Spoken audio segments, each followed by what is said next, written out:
What is the only cryptocurrency that you should invest? DogeCoin! It's the people's currency, you know it's the best. Please buy! The most fun and ironic crypto, that is for sure. So crypto! We're taking DogeCoin to the moon. To the moon! And if a broker says, listen, you can't get rich with Dogecoin, say stop. But even Daddy Elon knows it's the time to join. Much fun! Cause Fate loves irony. therefore we're passing Bitcoin soon. Elon Gene Snoop! Take this little puppy to the moon.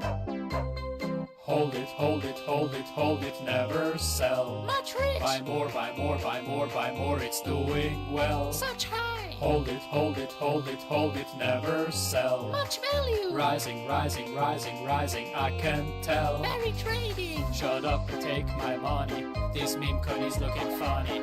Let's write history together. In Doge we trust. Much trust! Jump on the hype train, bros. Cause even Snoop Doge knows it's going up. Don't drop it when it's hot. Doge is the only cryptocurrency that you should invest. DogeCoin! It's the people's currency, you know it's the best. Please buy! The most fun and ironic crypto, that is for sure. So crypto! We're taking Dogecoin to the moon. Dogecoin to the moon. Dogecoin to the moon. Dogecoin to the moon. Dogecoin to the moon. It's beyond!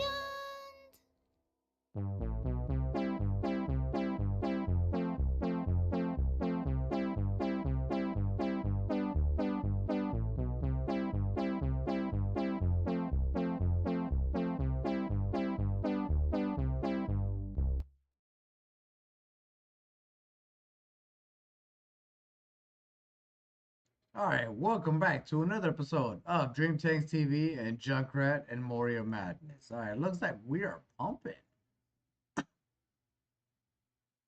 This is good. This is good. This is good. We are pumping. Where's my music? There it is.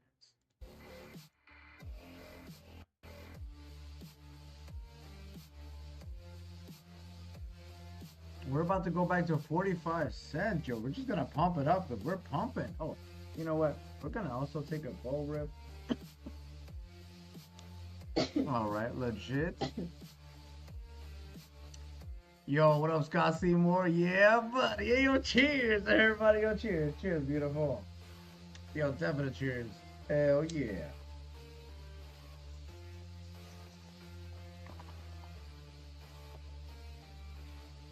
Bitcoin's over 100K again. Hell yeah. Bitcoin over 100K. See, that was a scare of the day, chat. That was a scare of the day. Now to go back up and break over 48 cents. Let's go. Let's pump it up. Hell yeah. Let's get it. You got to pump it up, don't you know, pump it up. You got to pump it up, don't you know, pump it up. You got to pump it up, don't you know, pump it up. You got to pump it up, don't you know, pump it up. You got to pump it up, don't you know, pump it up. You got to pump it up, don't you know, pump it up. You got to pump it up, don't you know, pump it up. You got to pump it up, don't you know, pump it up. You got to pump it up, don't you know, pump it up. You got to pump it up, don't you know, pump it up. You got to pump it up, don't you know, pump it up. You got to pump it up, don't you know, pump it up. You got to pump it up, don't you know, pump it up. You got to pump it up, don't you know, pump it up. You got to pump it up, don't you know, pump it up. You got to pump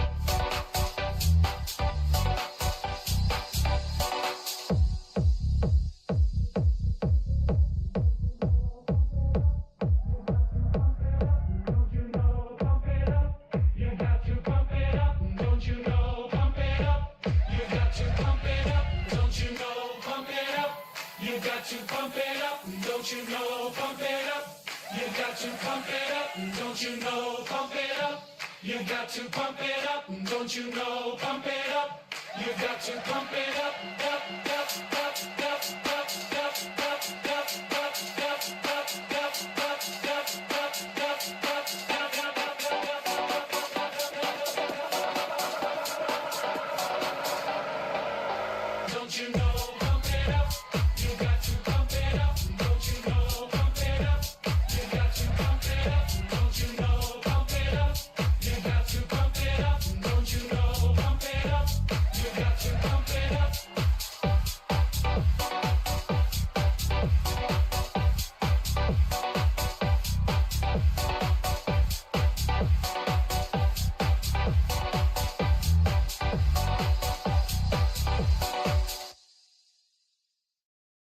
it's still trying to go. 4480, 100K Bitcoin. This is beautiful. So basically, yesterday was the scare of the day. Yesterday was the scare of the week, or not the day, but the scare of the week for sure. Now it's time to move back up. Hell yeah. 44.74. I mean, we're doing good. From going from like 42.85 to basically 2 pennies above, because we hit 44.85. So we recovered very nicely. Very, very nice. I'm very, very proud. Also, the 30-minute, as you can see, the 30-minute has broken above the 20 EMA. Is back testing right now the 50 EMA. So this is bullish. This is real bullish. Stock RSI is really high, but that's okay because we can move up and then consolidate in this area. We can move up, consolidate in this area, while the stock RSI reset come down, and then we can finally push up and the stock RSI could go like that, or we could just shimmy in it and go to 0. No, we're not going to 0. We're not going to 0. It's all good. So yeah, we're doing really good. 44.80 still pushing back up to the upside. Man, this is bad. We're about to hit 45 cents.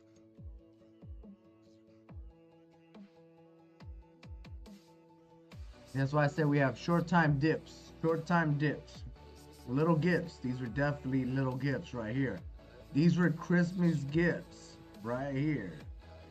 So right before Christmas, when we have our Christmas rally, those little gifts turn into bigger Christmas gifts. That's legit. That's legit. That's legit.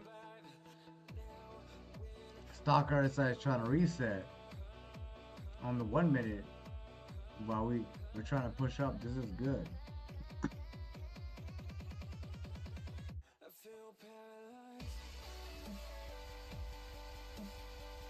44.82. Let's go. This is good.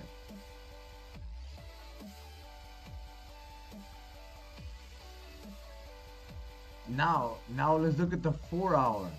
Since we have recovered so nicely, let's look at what the 4 hour looks like. Oh man, that's beautiful. That's a beautiful 4 hour, chat. Look, we have secured a higher low. We have secured a higher low on the 4 hour. And we went all the way down on this, all the way down to the bottom, and recovered the whole bar.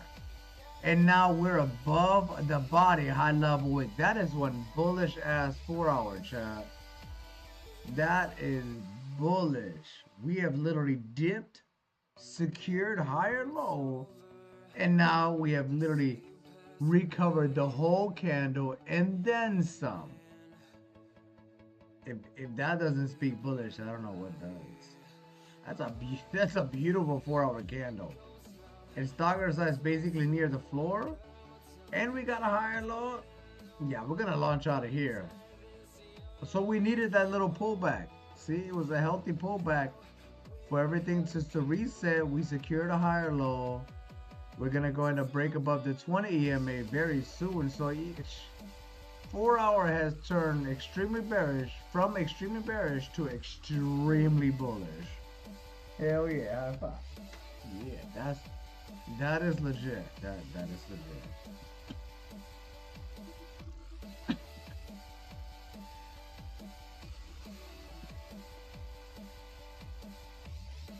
Hopefully you got enough dip on your chip before we leave the station.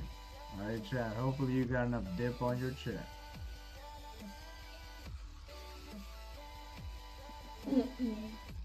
Let's see if anybody else saying anything. Alright, this person's saying something. Let's see what this person's saying. But we're moving though. That's good.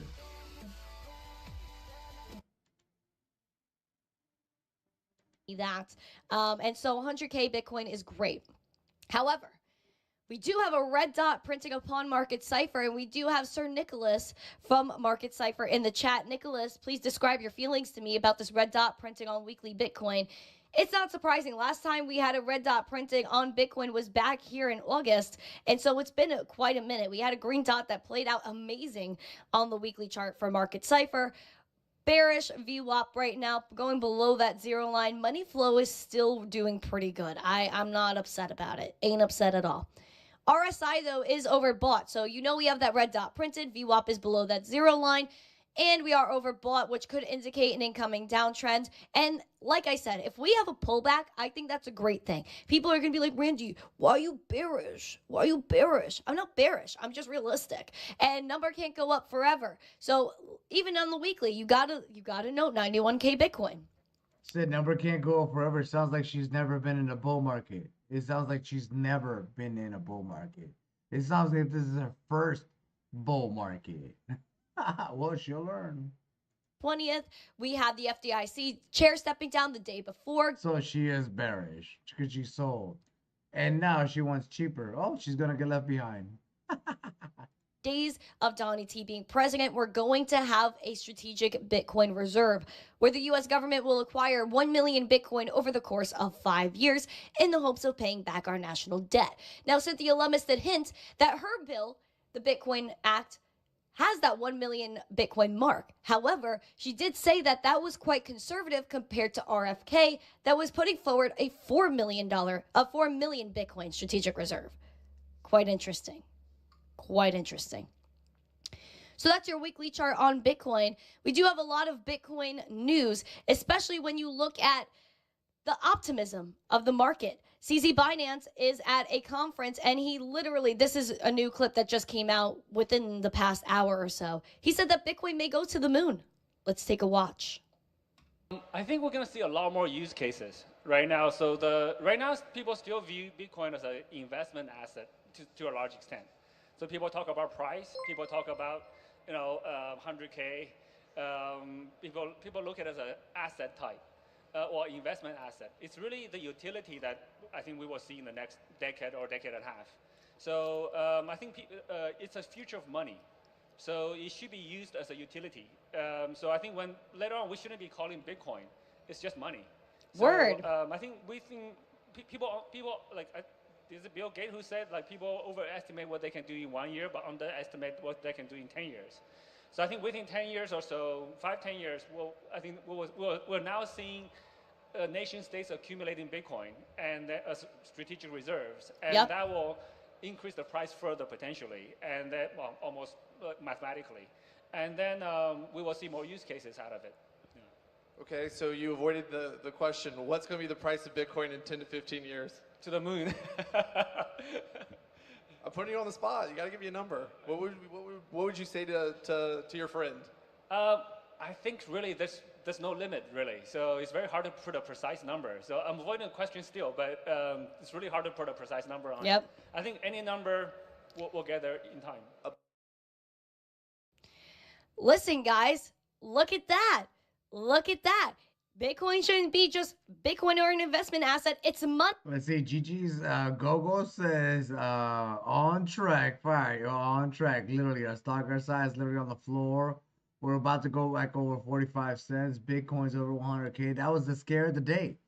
That was literally your dip gift. Hopefully, you got enough dip on your dip on your chip. Let's go. Hope y'all doing good. Legit. I tell people all the time, Bitcoin is inevitable. It is. Ethereum, guys, trying to hang on to that $4,000 mark, but kind of pulling back ever so slightly.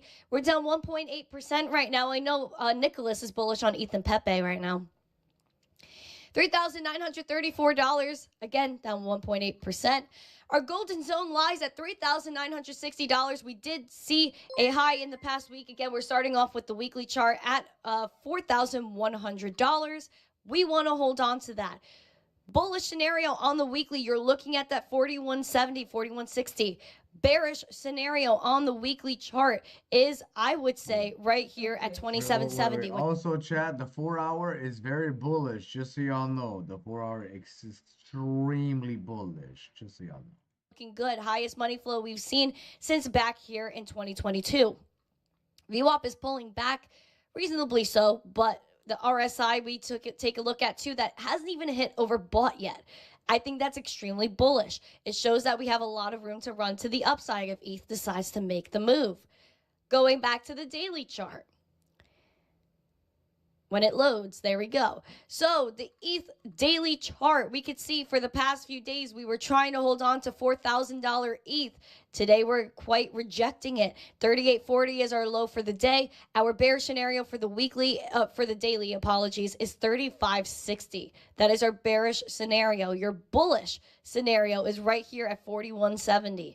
And again, we want to remain in our golden zone. We look back in the past at 2021.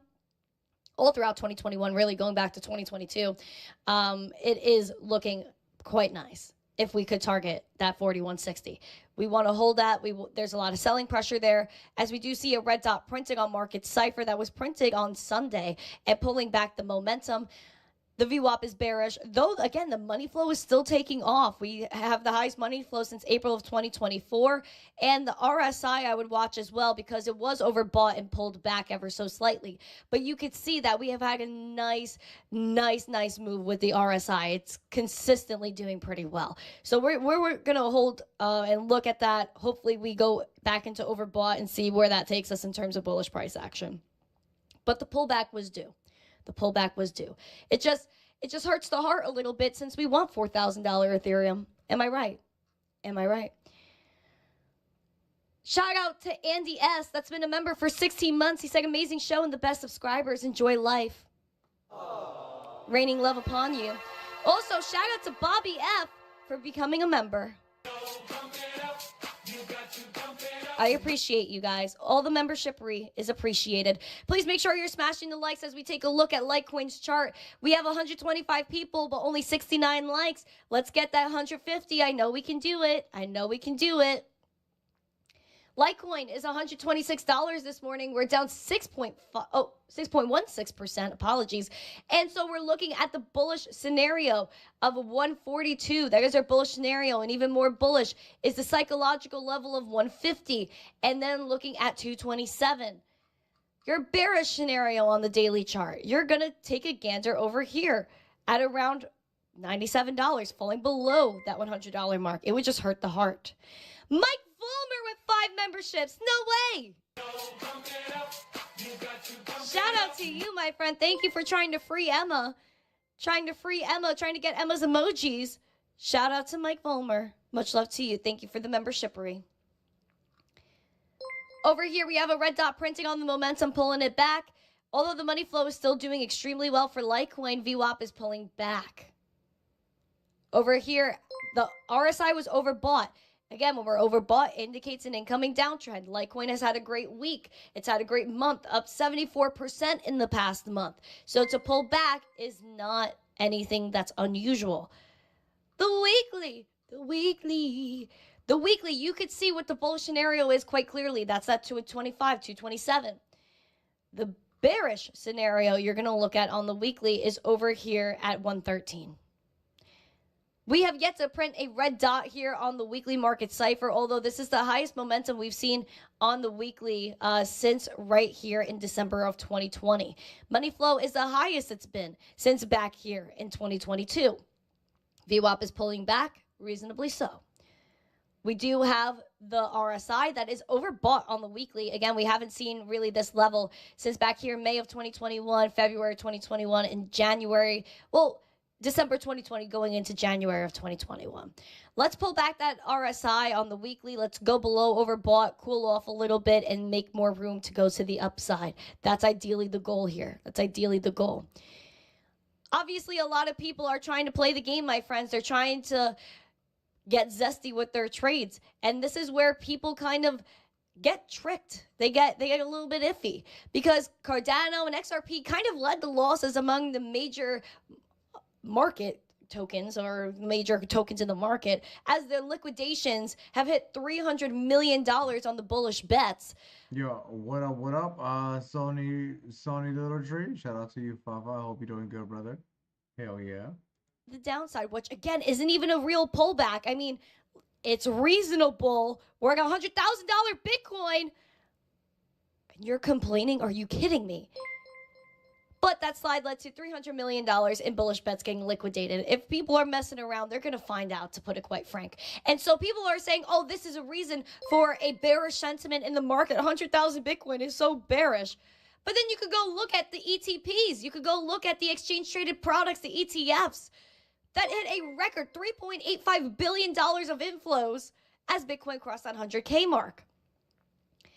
We see that digital asset investment products saw their largest inflows on record, with $3.85 billion invested during the trading week of December 2nd to the 6th.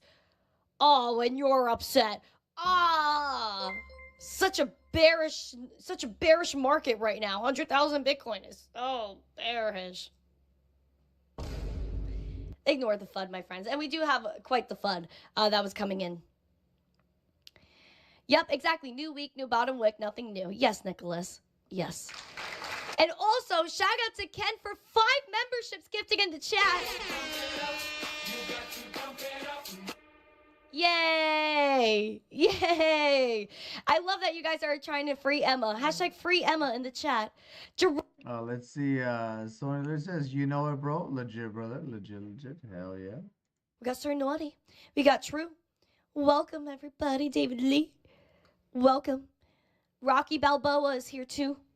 I need my BTC. Says he needs more. Same. Stoneblade, Michael C. Welcome to the chat. Thank you guys for being here. Again, if you're new to the chat, you got to let me know. No G is arrived. Oh, I love No. No, welcome, my friend. Doge emojis in your honor. We did have some news today. I don't even know what to get into first. Let's get into XRP because we were talking about it just a moment ago. We got Ripple's Brad Garlinghouse saying that 2024's election was a chance to educate voters as he was on 60 Minutes. This was a very interesting interview, and if you're on TikTok, please go to youtube.com/MissTeenCrypto because you're not going to hear this video. Now, there was a lot of money that went into the elections, especially because Brad Garlinghouse was a part of this PAC called Fair Shake that really shook up, for lack of better words, the election, and they needed that money. And it kind of was tight. It was a close election. Not really, in my opinion. But the media described it as a close election, especially 60 Minutes. But Brad Garlinghouse was spitting some fire on there. You're welcome. Thank you. You're welcome. Have a lovely day, my dear. Smile. Oh, thank you, Joe. Shout out to you. Much love. Much love, my friend. Brad Garlinghouse on 60 Minutes. And then there's also some other Chad that was on here trying to talk smack about Bitcoin and crypto, which I'm going to lose my noodle over this. So please, let's see. Yeah, this 60 Minutes was, we're going to watch it. I'm going to let it speak for itself. I'm not going to rant yet. No. That amount of money in the Ohio election had an impact? Absolutely. Crypto for all of us is... Brad Garlinghouse is the CEO of a company called Ripple, whose cryptocurrency XRP became the 3rd largest in the world this past week. Ripple and 2 other companies contributed $144 million to super PACs that supported pro-crypto Republicans and Democrats. Do I think we had an impact to elect a Democratic senator in Michigan, Alyssa Slotkin? Yes, absolutely. Do I think we had an impact in Arizona? A Democratic senator in Arizona, Gallego? Absolutely. Overall, crypto companies contributed 1/3 of all direct corporate contributions to super PACs. Of the 29 Republicans and 33 Democrats the industry backed in congressional races, 85% won. It's incredible. So you see this election as a major victory? For sure. But some people will look at that and say, you teamed up and bought an election. At the end of the day, voters voted. we educated. Hold on. You got to stop it right there, too. Because you're talking about, crypto bought an election. That is a blasphemy. That is blasphemy. What?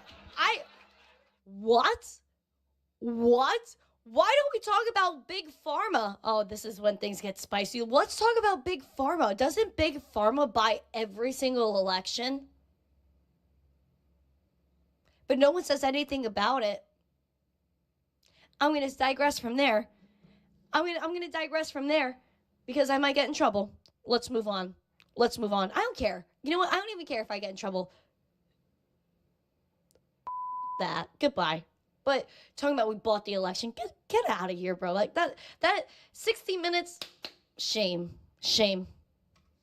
Voters, as many industries do, about candidates. But you helped supercharge the candidates with the money in the coffers, right? On We whatever absolutely they wanted to talk about. That's absolutely right. So in your mind, is the message for any lawmaker looking to run for office that they have to take your industry seriously? Fear your industry? I think all citizens should want people in Congress, on the Senate and the House, who are going to look to how do we use technologies in a way to benefit citizens. But the best news for the crypto industry came at the top of the ticket. The United States will be the crypto capital of the planet and the Bitcoin superpower of the world, and we'll get it done. Before this cycle, in June of 2021, Donald Trump was saying, Bitcoin seems like a scam. Do you understand what happened with that transformation? I didn't have a front row seat to that. I think it's clear that Donald Trump embraced crypto and crypto embraced Donald Trump. Big news, the World Liberty Financial Token Sale is now live. 3 weeks before the election, Trump announced the launch of a new digital coin that he had a financial stake in. Is that a conflict of interest in your point of view? Whether or not it's a conflict of interest, the voters have knowingly said, we want this person to be our president. Mm-hmm. You know, the voters have spoken more so than I have. Trump's cabinet picks have had very positive things to say about crypto. Here's what his choice for Treasury Secretary, Scott Bessent, told Fox Business News. Crypto is about freedom, and the crypto economy is here to stay. Perhaps most significantly, this past week, Trump selected a new head of the Securities and Exchange Commission. Paul Atkins, a former SEC commissioner who's done some consulting for crypto companies, is expected to take a very different approach than Biden-era chair Gary Gensler, who filed more than 120 lawsuits against crypto companies. Last year, Gensler told the House Financial Services Committee, I've never seen a field that's so non-compliant with laws written by Congress. Ripple. With what laws, Gary? Hucksters, fraudsters, scam artists, Ponzi schemes. Patience. Guys, put Gary Gensler emojis in the chat right now. And Donnie T emojis. I need this for my health. Moving on. CEO Brad Garlinghouse says the SEC's approach was the main reason his company and two others created the biggest industry super PAC called Fairshake. People are like, why did these companies come together and organize and say, this matters? And it's a reaction to a war on crypto. So if there had been a different SEC chair than Gary Gensler? I'm not sure Fairshake would exist. Really? Absolutely. In response, an SEC spokesperson said any amount spent by the crypto industry on legal defense or influence peddling. You're welcome. Thank you. You're welcome. Hey Randy, can you talk about the XDC crypto? I can't talk to the project itself, but I could talk to the chart, and you can remind me at the end of the show, and I'll do the chart for you. I got you. No worries. Pales in comparison to the savings lost by crypto investors to frauds and fakes. Okay, hold on. Any amount spent by the crypto industry on legal defense or influence peddling pales in comparison to the savings lost by crypto investors to frauds and failures. Are you? Oh, Gary Gensler. I need Uncle Jimmy to give me a golly in the chat to save me, because this is ridiculous. Why don't you talk about the hundreds of millions of dollars that the crypto industry lost by fighting you, Gary? Because every time someone went to consult the SEC and say, hey man, how do we register? How can we communicate with each other? You slapped them with the Wells notice and then went to go prosecute them. Are you kidding me? Why don't we talk about the fraud and the actual banking system? And I'm going to get into that in a little bit. I'm going to talk about that in a little bit, because this only gets worse. This only gets worse. Thank you, Uncle Jimmy. Thank you. Moving on. Are you... losses in the crypto space. Why bring this up when Gary Gensler was behind the whole FTX debacle? He was friends with SBF's parents. It covered for him because they wanted a federal bit license. Gary was plotting against you. They were the real hucksters, fraudsters.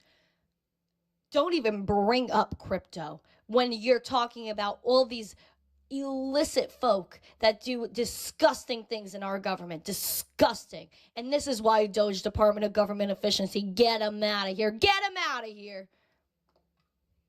It was definitely a war on crypto. This man is unhinged. Unhinged. We're going to get into this in a second. Unhinged. To frauds and failures. It was definitely a war on crypto. John Reed Stark, former chief of internet enforcement at the SEC, says he owns no cryptocurrency and has never worked for the industry.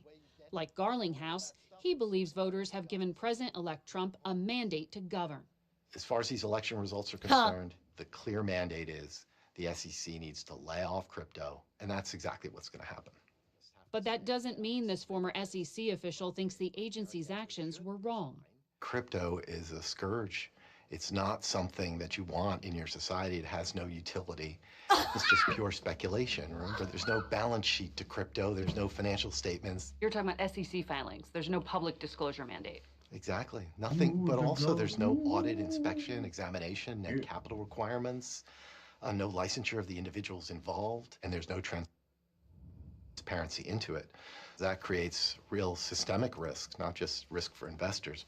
But the other part that people don't really talk about enough are the dire externalities that are enabled by crypto. What do you mean?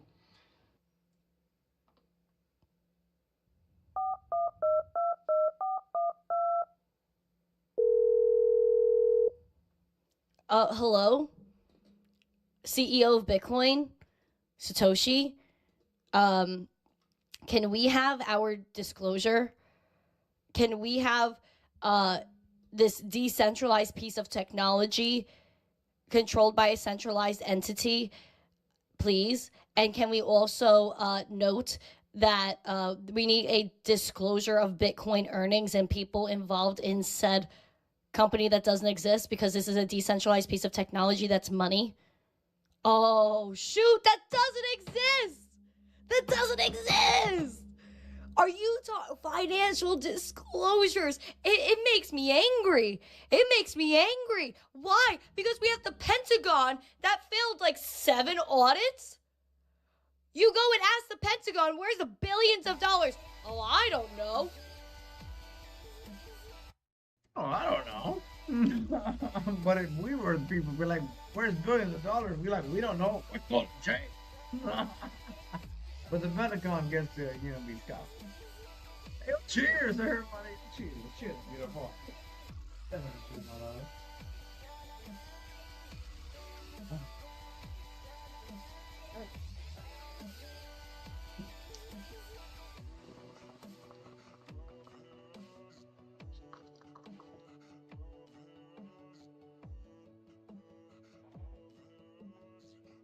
You want another one?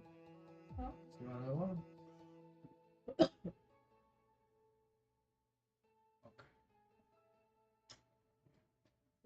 Oh yeah. Hey, yo, cheers, everybody. Yo, cheers. Cheers, beautiful. Definitely cheers, my love. Oh yeah.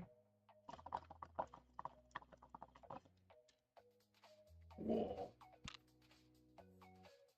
Yeah, that was too much. That was what? That was what? That was too much. Oh, sorry. A little bit of water be alright. Yeah. All good. Good. No worries. Oh, that was pretty crazy. He has banked that has led to mass corruption. It is nasty. And then you could go and look at Nancy Pelosi, who has billions of dollars, probably billions, from all the insider trading. Oh, but we're not going to speak about that. We're blind to that. Gary Gensler being asked about the insider trading. Well, if something comes to my attention, then I guess we're going to figure it out. What? What? So you're asking about disclosures from a technology that cannot give you said disclosures, but the transparency is there. every single Bitcoin in creation. You can see every single transaction that's ever gone on with blockchain. You can see. And you're telling me about disclosures? Look at the TradFi system. Look at the trillions of dollars laundered every single year that nobody does anything about. Because the people that are supposed to be prosecuting criminals are the criminals themselves. Okay. Okay, sir. Okay, sir. That's nasty. I need a shower. I need a shower after that. Hold on, I'm hanging up the phone. I'm over this. I'm over this. Wow, that is nasty. That is straight up nasty. Every single crime you can conceive of is easier to do now because of crypto. Oh yeah, let's talk about the crime. When every single transparent thing is out there. Oh, you want to know transactions? It's there. You want to know someone's address and you have their address. You go look at how much they have and where everything's going. That's not enough for him. But let's go look at the banking system where nothing's transparent. Look at the money printer where you'll know where the money's going. And then how much money has been digitally printed. We don't know that because the banking system's private. But let's complain. Let's keep complaining. Guys, I just broke my phone holder. I just broke it because I'm so angry. Okay. Especially ransomware, human sex trafficking, sanctions evasion. Oh, yeah. Yeah, sure. Let's talk about that. Jamie Dimon, Liz Warren. Sure. But let's look at crypto where less than 1% of all the illicit activity in the world is through crypto. Less than 1%. Where's the other 99%? And the people responsible for that. This is nasty. This was a hit piece. This is nasty. Money laundering. North Korea is financing their nuclear weapons program using crypto. Sam Bankman-Fried's conviction for fraud at one of the largest crypto exchanges in the world is a case study of what can happen without proper oversight. Based in the Bahamas, the FTX exchange collapsed in 2022, imperiling $8 billion of customer assets, much of it beyond the reach of U.S. regulators. There were crimes there. There was fraud there. I view that as not as dissimilar than if we say Bernie Madoff went to jail, that doesn't make every hedge fund manager a criminal. Of course. There's a lot of good actors in crypto. Ripple's CEO says his company employs 900 people and has been working with regulated financial institutions to create a faster and cheaper way for people to send money overseas.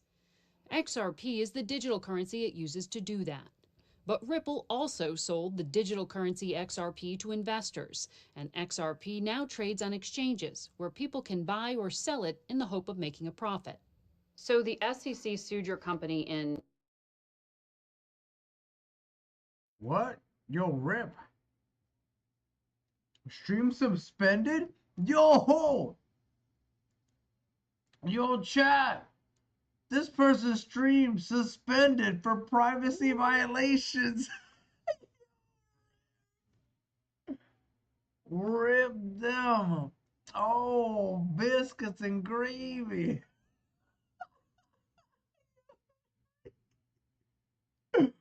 Trying to say why. Gotta see where they cut her off. They cut her off real quick. They cut her off. They banned this person. They was talking about the crypto. They was talking about like the back things that the bank does, and they were like, "Stream suspended. You can't talk about this no more." Violation. Wow, that sucks. Dang, it's gotta see where they clearly she was talking about something they didn't want out. Yo, for facts. Go says Rip. Gotta see where it says Rip. Yo, facts. Oh man. They probably told her too many times, yo, chill, and she didn't chill. Yo, everybody in her chat right now is like going crazy. They said this is BS. Her chat is going ridiculous. Let me see if I can pop it out. Yo, it is right here. See, there it is. That, I guess that's the chat. Let's see. See if I can close this real quick.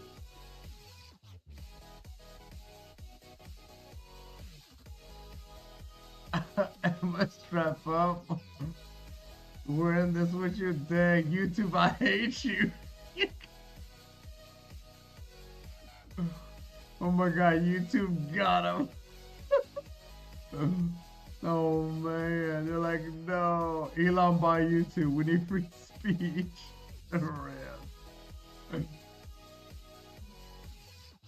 They said YouTube really don't like us. Rugged. YouTube rugged them. Oh man, that's crazy. They said Emma strap up. Yeah, they said Emma strap up. Dang. They said we outside with it.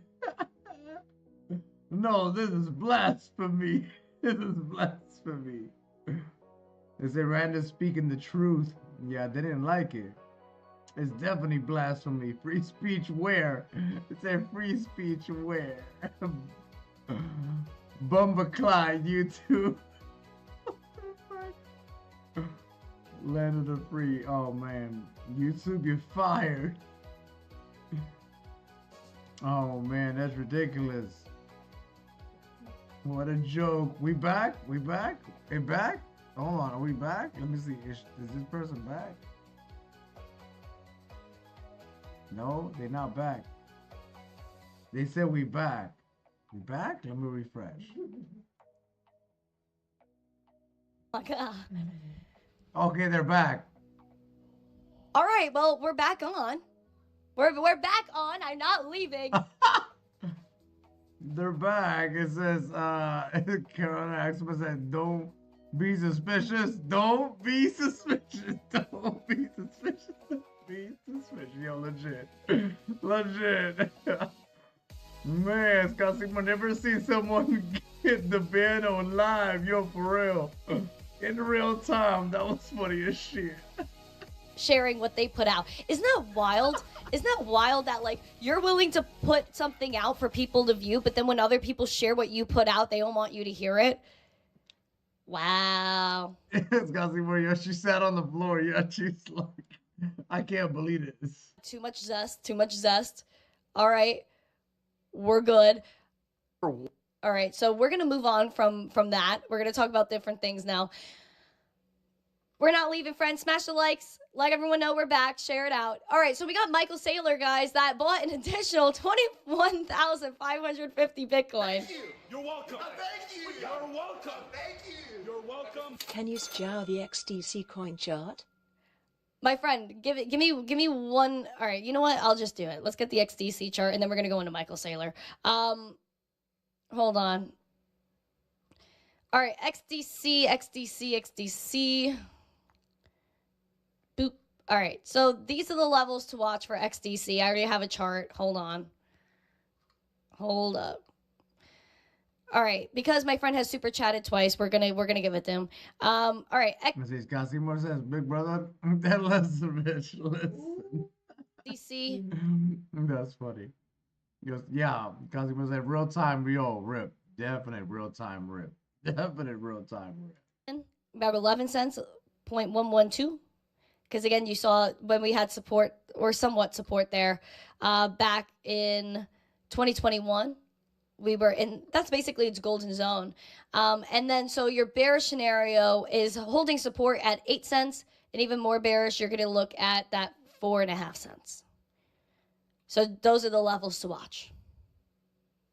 Those are the levels to watch for XDC. There you go. Thank you for the super chats. I appreciate you. Michael Saylor, again, we're getting back to that 21,550 Bitcoin, bought for $2.1 billion at about 98K per Bitcoin. And we see here that they now hodl 423,650 Bitcoin, acquired for $25.6 billion at around 60.3K per coin. This is not surprising. Sir Saylor keeps buying and buying and buying, along with other Bitcoin miners that are going to continue to buy. And it's ironic, the people that are creating the Bitcoin are buying more Bitcoin. So we have Marathon Digital that's continuing to buy. And now we also have Riot, which is another Bitcoin mining firm. They acquired, or they're going to acquire, $500 million of Bitcoin. Even Michael Saylor said they're on the Bitcoin standard. They had a proposed private offering of $500 million of convertible senior notes, used primarily to acquire Bitcoin and for other general corporate purposes. Riot today, $11.70, down around 10%.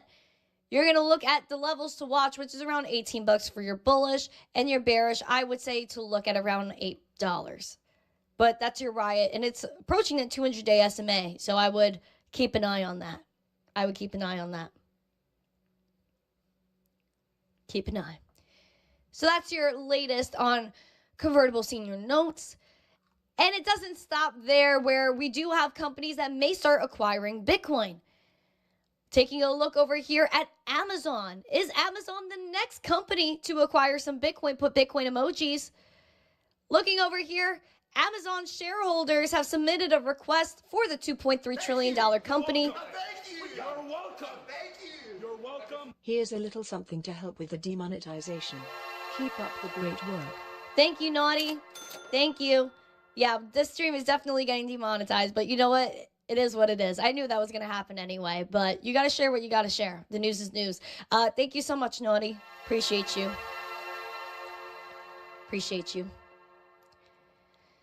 So, Amazon shareholders have submitted a request for the $2.3 trillion company to explore adding Bitcoin to its treasury. You can see right here. Oh, boop.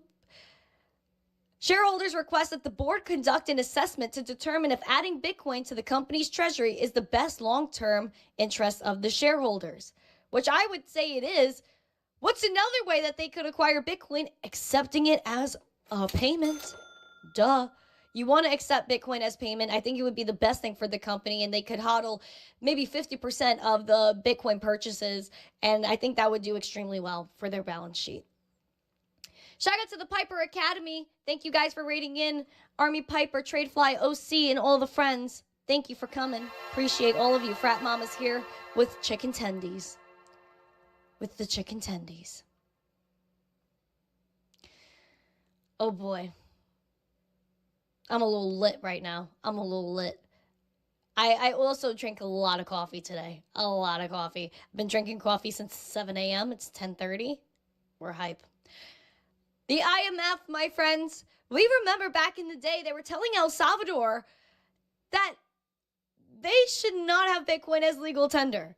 They said back in the day, November 2021, that Bitcoin should not be used as legal tender and urged them to strengthen their regulation and the ecosystem, and said that again back in 2022. They said that El Salvador would default on their debts, that their economy would crash. It did quite the opposite, and had Bitcoin-backed bonds that were outperforming a lot of what the U.S. stock market was doing at the time. And their Bitcoin gains have now topped $300 million, according to Sir Nayib Bukele. He shared the Bitcoin portfolio to dunk on the haters, and he had their balance sheet posted on X. Not a surprise how good they're doing there. They buy 1 Bitcoin a day. What kind of shakes my core now is that the same IMF that told them do not have Bitcoin as payment, it's bad, it's toxic, bad for the economy. They said to El Salvador, we'll give you a $1.3 billion IMF deal if you withdraw Bitcoin as legal tender. What would shock me and all the nerves in my body would be if El Salvador's president, Nayib Bukele, says, You're welcome. Thank you. You're welcome. Boo YouTube. Yeah, Andy. Florida Gold X coming January 15th, 2025. Pimp it. Let's see. Damien R says, what's the pour for Doge? So far? Let's see, 1 second.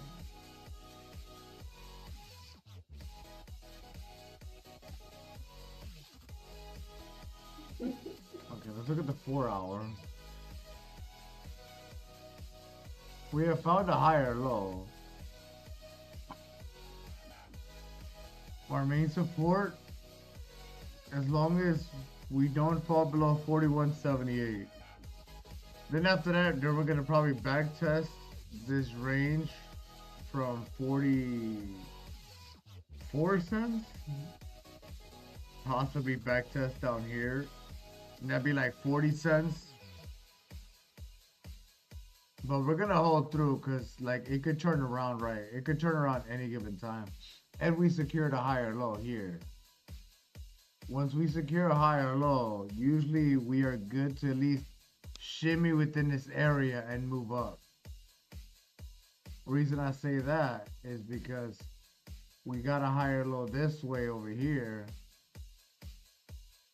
and we just shimmied and went up. And over here, we got a higher low, whoops,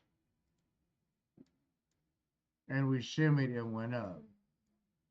Over here, we got a higher low, we shimmied and went up, to put in perspective. So having a higher low really gets, it's really good secure on basically where you near your floor. So we're still holding no matter what. We haven't got out anyways. So because earlier this 4-hour candle was extremely bullish. Like it came down, it came down all the way down here. Then it recovered majority of the candle and stayed up here. Earlier, now it went down and came to this area. And this is the middle of the candle, to put it in perspective. So, we still got another 21 minutes. We still got to figure out what this next candle is going to do. So, if it stays in this area, we're going to have another red candle. And then we'll see if it can recover or it'll keep going down. We'll see what it got to do. And these are Hakanashi, so when they stop being red, we go green. So, we just gotta let it play out, and we'll see what happens in the next 20 minutes, and see how the next candle prints, basically. So we'll see what's up. We'll see what's up, but we secured a higher low, so I'm very confident that we should rebound. Even if we have more of a dip, we should rebound anyway from that dip, since we secured a higher low on the 4. To put it in perspective. Hopefully that helps you out, Damien R. With your question. Alright, let's see what this person still got to say. Hopefully y'all doing good. Hell yeah. Your bullish scenario is right below that $1.50, $1.48. We're gonna look for $1.50 Cardano. That's your next psychological level before $2. And your bearish level to watch is 90 cents, which falling below the dollar would drive people insane. Insane. Red dot printed on the momentum, pulling it back. Money flow is quite high, the highest it's been since January of this year. And the VWAP is also pulling back. RSI has plunged. Also, remember, we listen to people under us to see if they understand the market, if they even know anything, or what does the indicators telling them versus our indicators, to put it in perspective. Right? So take everything what they say with a grain of salt, take everything what I say with a grain of salt, do your own research, not financial advice. All right, legit. That high of like 27.40. Your bearish scenario to watch is 1676. That's where we had some selling pressure back here in May of this year. But Pepe's killing the game. Absolutely rooting for the movement of Pepe. Yeah, Pepe decent. Pepe great right now. Pepe great. We have 18 more likes till we hit 150. Can we pamp it up? When Emma live, hopefully soon. You guys know that Emma's birthday is literally on Saturday. Is it Saturday? Am I right about that? Am I going crazy? No. Guys, Emma's birthday is on Saturday. Emma's going to be turning the big 19. The big 19. So pamp it for Emma's birthday. I want to see Emma emojis, even though Emma doesn't even have her own emoji right now. Give me those Emma emojis in the chat if you're bullish. If you're bullish. Greater Good Mining, Jesse. Nice to see you. Welcome. Yeah, we're definitely pulling back on the market right now. And I think it's also ironic that they took down the stream for a few minutes while this market started to pull back. They just didn't like it. They didn't like it, right, David Bulls? But yeah, Emma's turning 19 this weekend, so if you're bullish on that, then put Emma emojis in the chat, right, nasty stepmom? Nice to see you. Welcome. Welcome. Brad, thank you for stopping by today. Poyo is chilling. Robert, nice to see you. Welcome. Let's see. I don't know if my chat's not loading. Do we have any chart requests? Right, Tech Man? Right, Tech Man? Welcome. I see all the M emojis in the chat. That's awesome. That's awesome. I love that. Yeah, Emma's going to be 19. Emma's going to be 19. Right, Sui Cypher? Emma's going to be 19. It's going to be a great time. I am happy. Nice to see you. Welcome. Welcome. Thank you for the fest burst. Thank you for the fest burst. Welcome. Welcome. We're going to look at XRP because we were talking about it before and I got completely sidetracked. 45-cent XRP down 8%. We're approaching our golden zone. Our golden zone for XRP is 65. Yeah. No, this is the XLM. Oh my God, I'm losing my mind. I was like, I'm not looking at the right coin. XRP is, sorry, I'm looking at the chat. I'm completely sidetracked by what happened before. Apologies.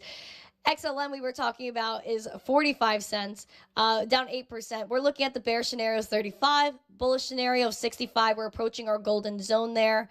And hopefully we can target that previous high of 79.80 cents. Apologies for my mix-up there. Now we can go to XRP because I'm not clicking right buttons.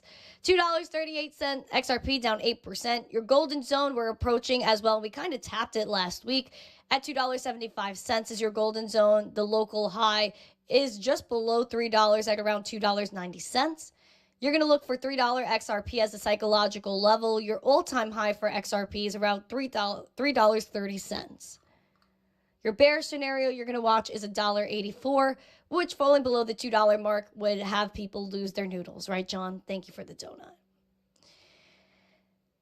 The red dot is pulling back the momentum, too. You're welcome. Thank you. You're welcome. Ice cream money, buy some jelly, not financial advice. Cool face. Thank you for ice cream. Thank you for ice cream. Yeah, we need ice cream. We need, right, Mario, sweet? We need ice cream. I think I need ice cream after this occurrence. I'll say that right now. We need some ice cream. But yeah. Yo, what up, Mr. Peaceful? You just invited me again. Okay, 1 second.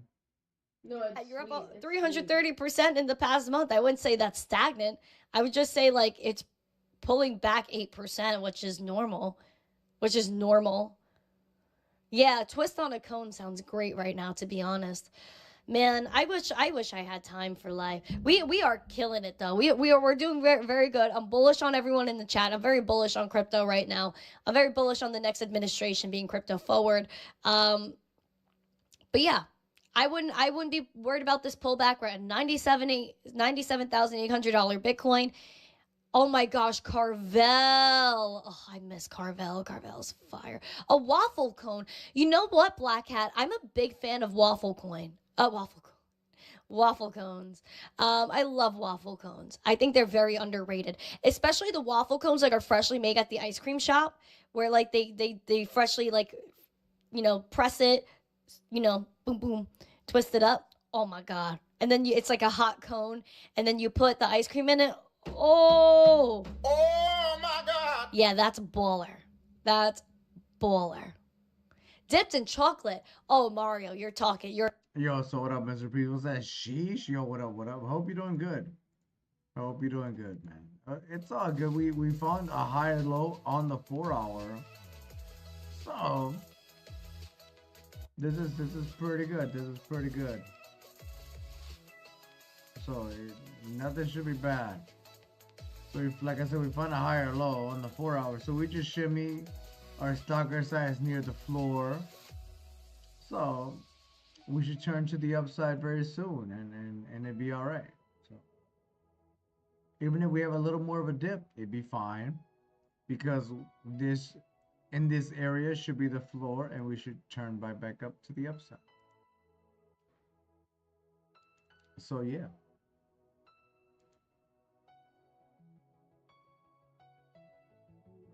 Yeah, so it's all good. It's all good. It's all good. Hope y'all doing good. Also, we noticed we have 420 subs on YouTube, so legit. Yo, happy 420. Hey, yo, cheers, everybody. Yo, cheers. Cheers, beautiful. Cheers, handsome. Definition, motherfucker, yeah.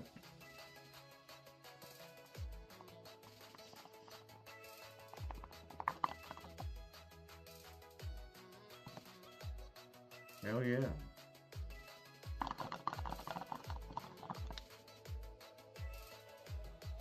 Legit.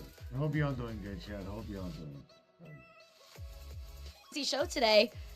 And I apologize for the indecency that has been thrown upon us by playing that interview. I was just trying to catch y'all up on the news.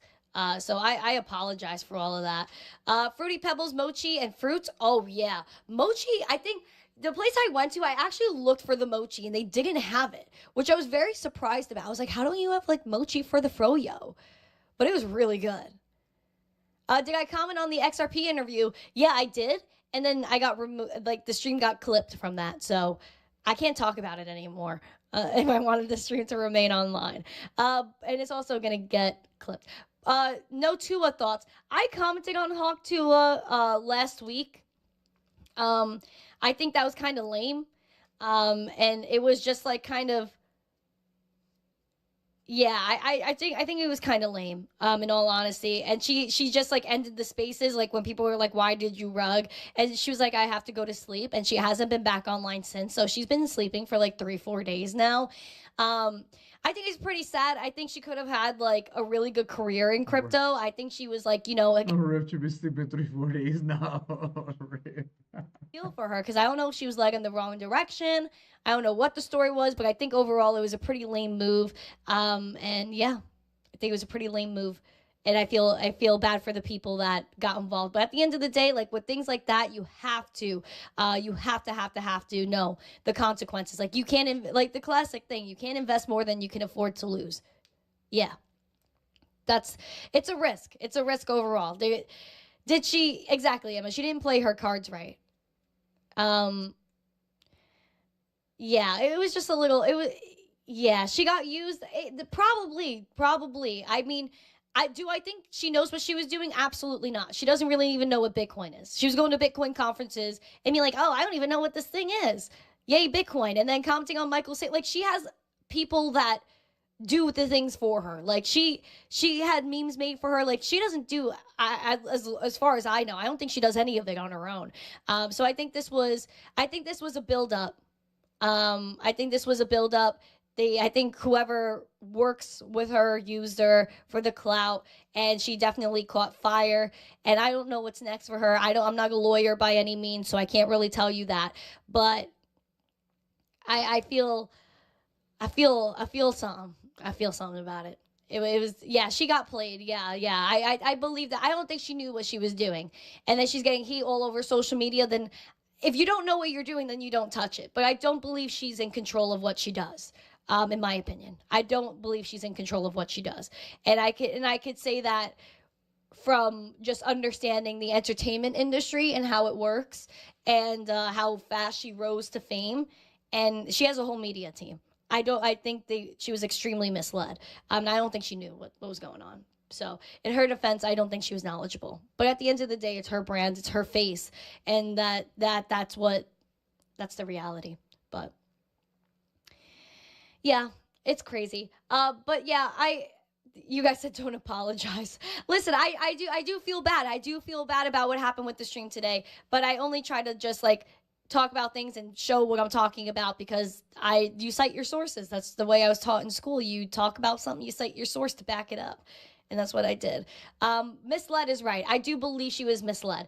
And I think a lot of celebrities were misled in what was in all these celebrity coins, 100%. I think a lot of them do not know what they're doing. They didn't do the proper research. And again, it's their face and it's them as a person that pays the consequences because nobody knows who's behind them.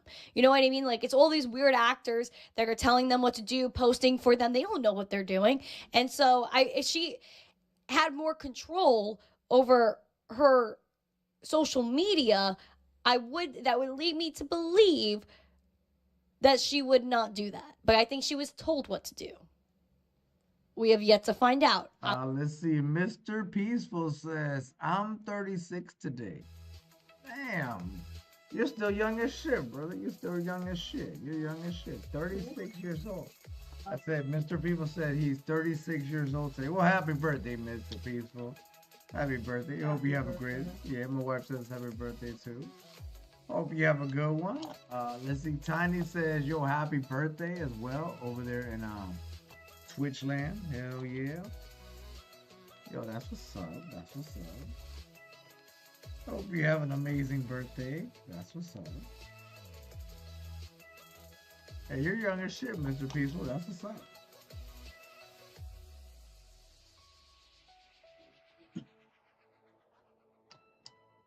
That's pretty good. Oh, I guess this person is done, I guess. Yeah. Okay. That person's done. No problem. Hey, we got better connection now too, so that's what's up. So we stopped like having horrible lag and everything. Yeah, that's not bad.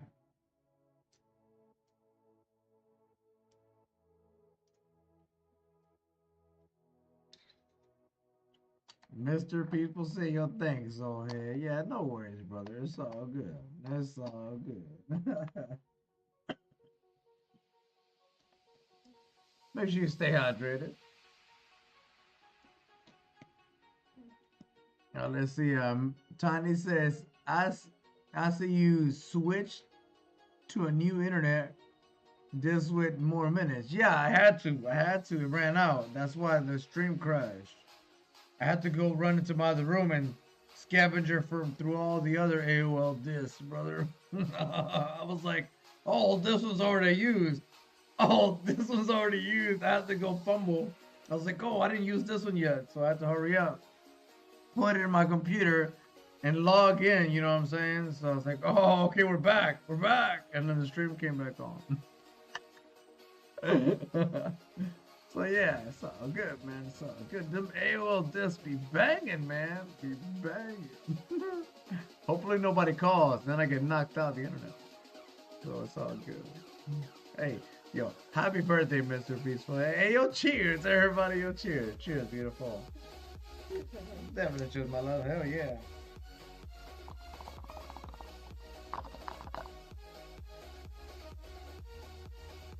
Yes, time to say yo cheers. Yo, definitely cheers, brother. Hell yeah. And shout out to those AOL disc internets, boy. They be lifesavers, boy. Lifesavers right there. Hell yeah.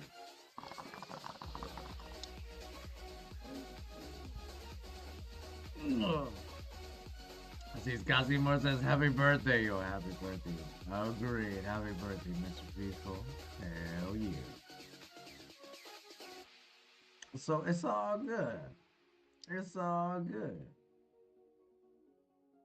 Oh, not the meow. The crazy meows. Okay, cool.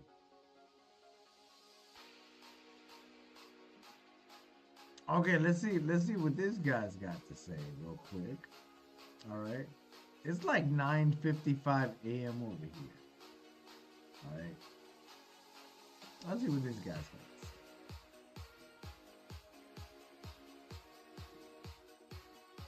So after watching how price has been performing and just the time scale, I'm back to thinking that the top's going to be at the end of 2025 around October, September. So that's kind of where I'm sitting right now. And yeah, thanks, Kelly. It was a little higher in January. It was around 25 in October, right? From like October rolling into November there. All right, now you brought up stages of Bitcoin. There's, a couple different things. I'm going to release the 4-year cycle stage video tonight. I've been doing a lot of research this morning and just kind of educate people on a little bit of my exit strategy and what altcoins might be doing during this little bit of a mania phase and where we're at in the 4-year cycle. But here's another little chart for the cycle here. Crypto Amsterdam just listed, I think we're in the media attention stage. People are still scared. So this is different kind of stages of the bubble. Stealth phase, we take off. First sell-off, bear trap. We definitely did that. Then the media attention. I think we're here now. People are still scared for dips. Then there will be the greed period. That's when people take mortgages to put more and to sell their house. And then that's when we get the blow off top with the fear, capitulation, despair, and return to the beginning there. Would you say we're at enthusiasm, media attention, or greed, Drew? They're saying we're still low. We're here. Yeah, I mean, I'm pretty much of the opinion we're at the media attention side. or even really before that. I think we're slightly before the media attention side because, yeah, we have ETFs and everything like that, but the real media attention that we're going to be seeing is the Bitcoin-backed dollar conversation. Next year, the Bitcoin-backed dollar conversation going to kick off. If we think we've seen nation-state FOMO so far, just wait until other nations are realizing that there's a bill that likely will make it through that will back the US dollar in a portion of Bitcoin. That's going to start off something absolutely ridiculous next year. Bill Brower asking, Solana breakout soon? Well, TradingView's been a little bit funky here, but, you know, I might check out some Solana charts in a little bit as that starts to load. All right, now, one last thing on the cycles, and then we're going to talk about Microsoft and Amazon. You can see it above my head there. Bitcoin cycles timeline. I don't make the rules. This is what I'm going to do my deep dive on. 2016, 2020. You can see this chart right here. 2016 to 2020 is this cycle. And then we have the 2020 to 2024. That's this cycle right here. So 2016, 2020, having to peak 525 days. The 2021 cycle, 532 days. We're seeing literally a 1 week difference. So very, it's like 71 versus 73 weeks, something like that. Then we have the peak to bottom. 2017 December peak till we finally found a bottom, 364 days. The very next cycle, 371 days. Drew, what's the difference there? Yet again, a little bit more. 1 week. Yeah. Well, I was going to say it's exactly 1 week. So exactly 1 week also. And not only that, this one took a week longer versus this one, just like it did right there. And then we have bottom to the halving, 518 days, and bottom to halving, 532. So this time, 2 weeks exactly. 1 week later, 1 week later, 2 weeks later. And now I might have to make a video on, folks, what is it going to look like if this cycle mimics these cycles? When should you sell your Bitcoin? Should you sell your Bitcoin? And what are the altcoins going to do? Do you think the people, do the disco fan want that, Drew? Oh, of course they do. I mean, like getting in and getting out. I mean, getting out is just as important as getting in, I feel like. How you get out, that's up to the person. You know, for me, myself, I take profits and put them into real estate and back into Bitcoin. And I use Bitcoin to basically insulate myself as well as real estate moving into the next cycle, and then just reallocate at that local bottom. The one thing that might actually change is the pullback. You know, we saw 75, 80% pullbacks on Bitcoin historically. Mm-hmm. After we do see what, in my opinion, is going to be this bill 4912 make it in the United States, the pullback, I'm really looking more so for $100,000 Bitcoin to be that proven floor in the future. I know it's hard to, you know, we could go into a world conflict and that could change everything, but as it sits right now, I'm hoping to rebuy. I'm reading the chat. DZ teaches how to pull out. Yeah, we want the disco fan to be the premier team of pulling out. So we definitely, you know who can't pull out of the markets? Who's that? Elon Musk. Oh yeah. Yeah, he didn't know how to pull out at the right time because he sold his Bitcoin at 40K. That's what I'm talking about. What I'm seeing some, what are you guys talking about? Some people, I'm getting some mixed reactions here. So it's not the 10 kids. Anyways, let's talk about Microsoft here. This is major news because we're going to be talking about Microsoft and Amazon and a giant, I hate this phrase, but it actually means something this time, paradigm shift. This is an actual paradigm shift, similar to BlackRock, you know, really kind of leading the way with the ETFs, also seeing El Salvador and, you know, other nations secretly accumulating. This is one of the other major paradigm shifts we need to see with Bitcoin to have $1 million a coin. Microsoft could potentially lead the way. They're going to vote on adding Bitcoin to the portfolio this week. We talked about this in the past. I just want to kind of put it on your radar real quickly. The proposal submitted by a think tank advocating Bitcoin basically as a hedge against inflation. They have billions of dollars of cash on the sidelines. So now it's facing a significant resistance from the board, which cites existing investment strategies and the speculative nature of Bitcoin. And they're going to vote to determine whether they add Bitcoin to their balance sheet. This is going to be a major vote there. And so we're going to be closely watching how that one goes down.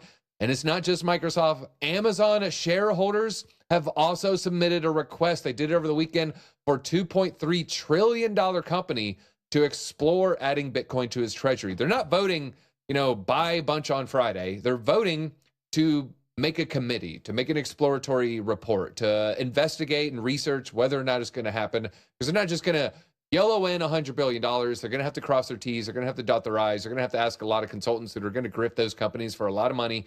And then they'll come to a conclusion. Drew, I don't think it's going to pass, though. What do you think here? Yeah, I mean, this is a tough thing to decide if they actually are going to pass it. If they did, that would be almost too bullish in my mind to see not only like nation state FOMO, but then some of the largest companies in the world putting their reserve assets into Bitcoin at the same time. But we are in kind of a snowball down the hill scenario right now. And I mean, if it does pass, that is actually going to make me look at the upper echelon of price performance this cycle.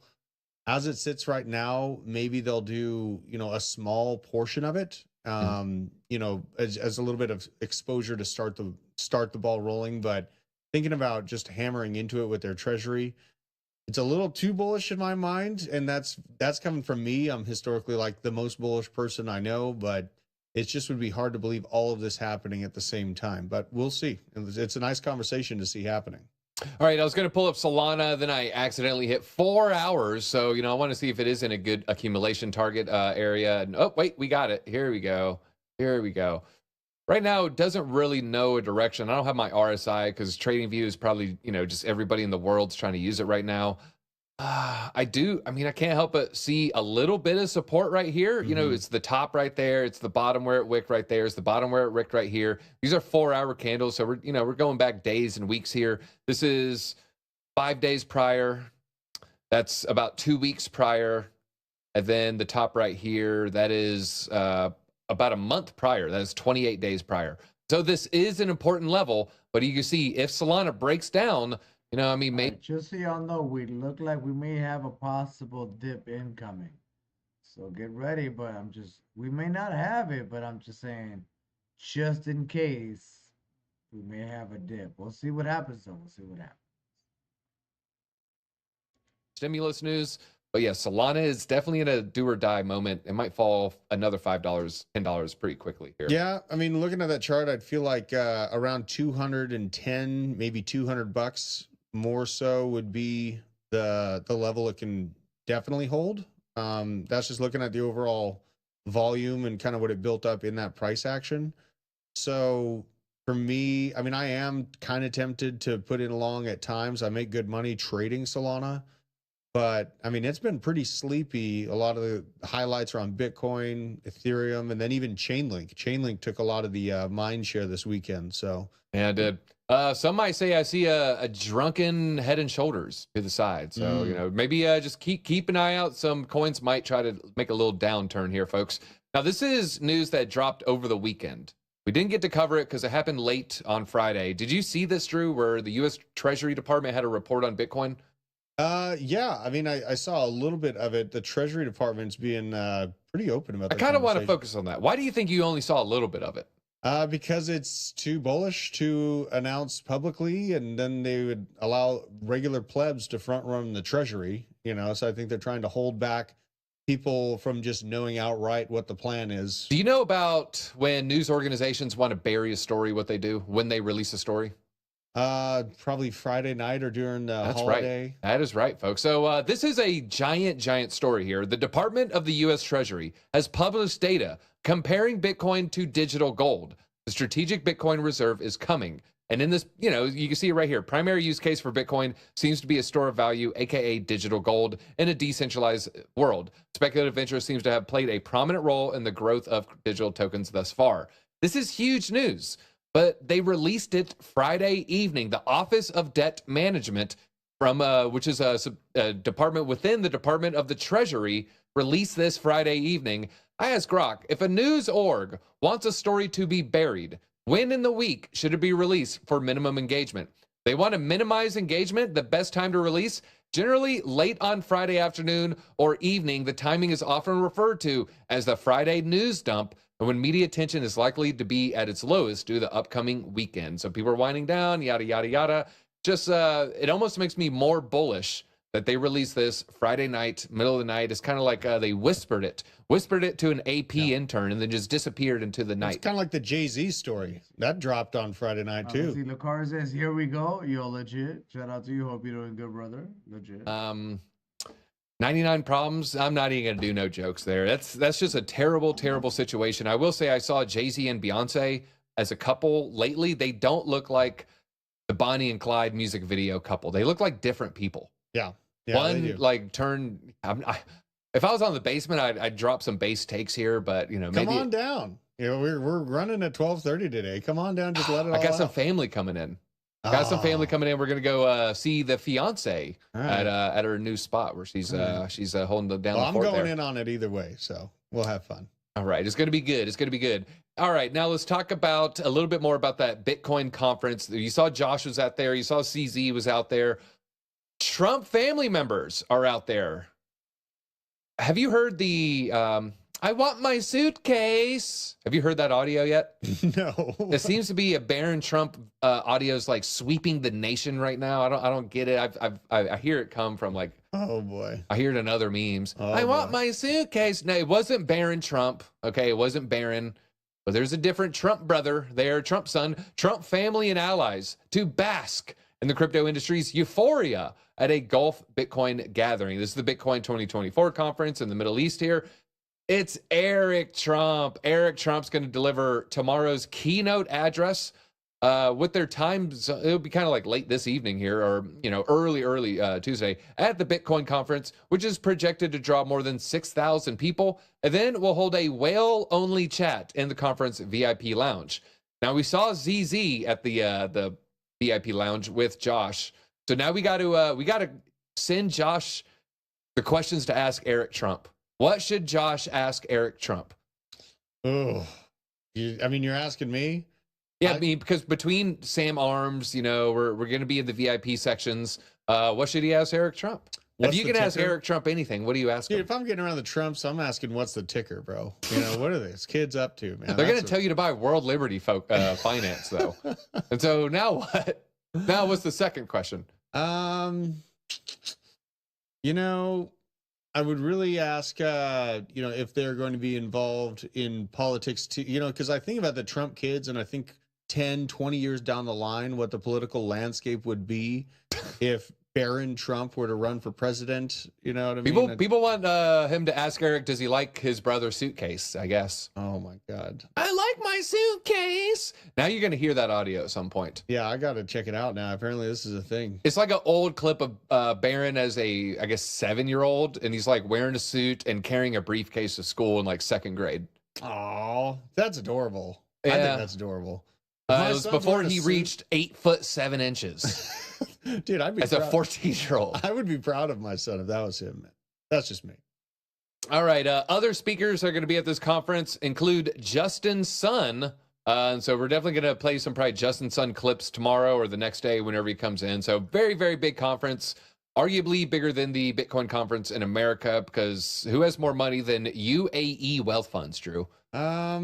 Okay, you really want me to answer that question? No, I don't. No, I don't. Move on. No. Does it rhyme with Biddy of Sundon? We got to be so careful here. All right. Now let's talk about XRP. Where's the XRP holders in the chat? If you're an XRP holder, I need you to smash the like button right now. Where are we on the likes? Let's check it out here. We got to pump these numbers up. We're at 300 likes. Come on. Jack Phillips says, forget Barron. He's just another daddy's boy. Barron has autism, and so to me, that endears him. So I like crypto founders with autism, and I like just communicators with autism. Based, as someone said. Like Elon. Or what's another one? Vitalik. Vitalik, yeah. I mean, if you ever listen to that guy, he sounds pretty smart, folks. Yeah. Some might even say Lex Friedman, but I don't know. All right, let's talk about XRP. Some aren't happy we're talking about XRP. Well, we're going to talk about XRP because, damn it, it's a top 10 coin, and people are talking about it, and it's important to America. This is from 60 Minutes last night. This time, we're actually going to play the whole clip. It's only a minute. This is Brad Garlinghouse. And, folks, this thing got community noted. SEC sued your company in December of 2020. That was the tail end of the Trump administration. Why? Well, their allegation was that Ripple in our sales of XRP represented the sale of an unregistered security. A security like a stock or another asset class. Correct. Garlinghouse says Ripple has spent over $150 million fighting the SEC in court, arguing that the digital currency XRP shouldn't be subject to the agency's registration and disclosure requirements, as if it worked to the agency's... I want to check that wallet real quick. Okay, that's just the coin. I was like, can we see like a whale wallet? Subject to the agency's registration and disclosure requirements, as if it were a stock offering. I went to Harvard Business School. I think I'm reasonably intelligent about something like what is a security. So never once had I considered the possibility that, okay, maybe XRP is a security. I've read every case, I've read every motion, and judges have said over and over again that these are securities. And they haven't said it like this is a close call. They said this is an obvious call. Brad Garlinghouse disputes that. He also argues that existing securities laws don't fit well with the new technology, and Congress needs to draft new rules for these new digital assets. New rules for these new digital assets. Yeah, I got fact check. XRP is not a security. I'm gonna read that super chat in a second. Citing this story right here. Finally ends, XRP is not a security. And we're going to cover more. Now we're going to do his take, but I do want to read the super chat. What are your thoughts on Floki? It's a good project to invest in. Thank you and keep up the good work. It's hard to say any meme coin's a good project to invest in. But as far as the major caps, I have SNEC, I have Doge, I have Floki, I have Shiba, and I leverage trade Pepe. So that kind of counts. Do you have any of the major memes, Drew? Let me think here. So I'm holding Trump token still. Okay, MAGA. Remember I was like, I sold my MAGA? Yeah. It was on my Base wallet. I bought on Base instead, and I meant to sell. So I was like, oh yeah, I got to sell because of the election. And then, I was talking to Drew about it. I was like, yeah, man, I think we tried 2-3 days before. Like, this is the move.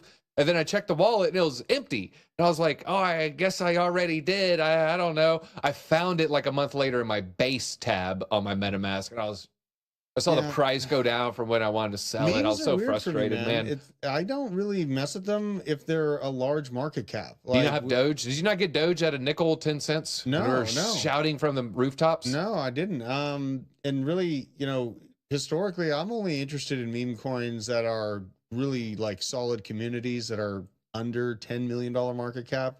That's kind of where my interest stops, because I feel like as I approach meme coins, I'm only using like a very small portion of my portfolio to go after it because they're so high risk.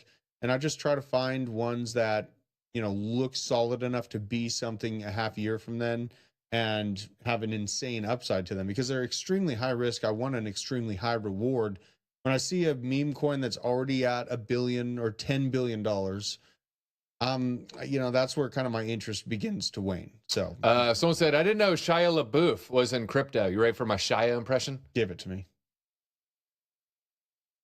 Just do it! Ooh, that was really good. That was very nice. That's all you get. That's all you get. And now my voice is going to start cracking in 5 minutes. All right. We have others. Oh, yeah, XRP. So here's Brad's take.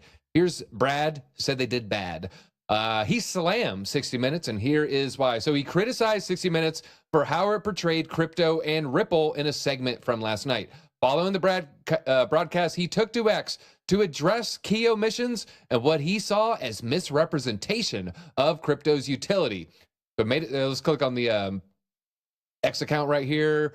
Crypto made its debut on 60 Minutes tonight, and there's no doubt these technologies will continue to become more mainstream with influence and reach that will only grow. Few things I want to comment on. I spoke with them for 90 minutes straight. When discussing the SEC's misguided lawsuit, they shockingly left out that a federal judge ruled XRP is not a security. And then Gensler shill John Reed Stark knows better despite his comments that 60 Minutes chose to air. Lastly, to say crypto has no utility is exactly what the naysayer said about the internet in its earliest days, and there's nothing more than illicit activity. How vastly they were proven wrong. Today, even JP Morgan coming around on blockchain. Conveniently, 60 Minutes also failed to mention that Ripple's doing billions of dollars at KYC transactions for institutional customers, leveraging XRP to move money there. So people are quite upset there. Everyone tagged Joe Rogan for an interview is now with the XRP community. What do you think of, would that be a good follow through? Who should the first crypto founder on Joe Rogan be? It should be Charles Hoskinson. It should be or gonna be? What'd you say? It should be Charles should be. Hoskinson. I agree, but for one weird reason that nobody talks about. Two weird reasons that nobody talks about. The number one and number two reason Joe Rogan should have Charles Hoskinson on first isn't because Cardano's changing the world, isn't because he's spoken in front of Congress and did good. He searched for alien artifacts on the bottom of the Pacific Ocean, and he's a falconer. That's going to be 80% of the pod. Yeah. And I'm fine with that. Yeah. I mean, he's flying Black Hawk helicopters into North and South Carolina. You know, he's got a lot of stuff to talk about. He likes, and he hung out with my favorite Mongolian heavy metal band, The Who, as well. So okay, it really, if you don't know, 22, I think it was like depths of the bear market. Charles Hoskinson commissioned a sea vessel to go explore an asteroid. An asteroid hit Earth and it hit the Pacific Ocean, and so he basically put up his money to go find that alien artifact. I say alien because it came from outer space. Lo and behold, there wasn't an alien inside. There wasn't an alien inside. But, you know, it came from outside this Earth, so it is alien artifact, I guess, technically. But yeah, the falconing thing, too. I think Vitalik, I don't know if they would mesh well. You know, that might be a little bit of an awkward conversation. I think Brad Garlinghouse would do as well. Winklevi, I feel like they're just too Ivy League for Joe. Yeah. Any other wild cards you might think of? Oh man. Okay, Imagine. Let's see. Dawsino says, Pepe to the fucking moon, bro. Oh shit, Dream. Oh shit, Pepe did it. What did Pepe do? The Pepe cheese on the grill. What's going on? Hold on. Let's see what did Pepe do. Hope you're doing good. Thought signals. Hell yeah. What is Pepe doing?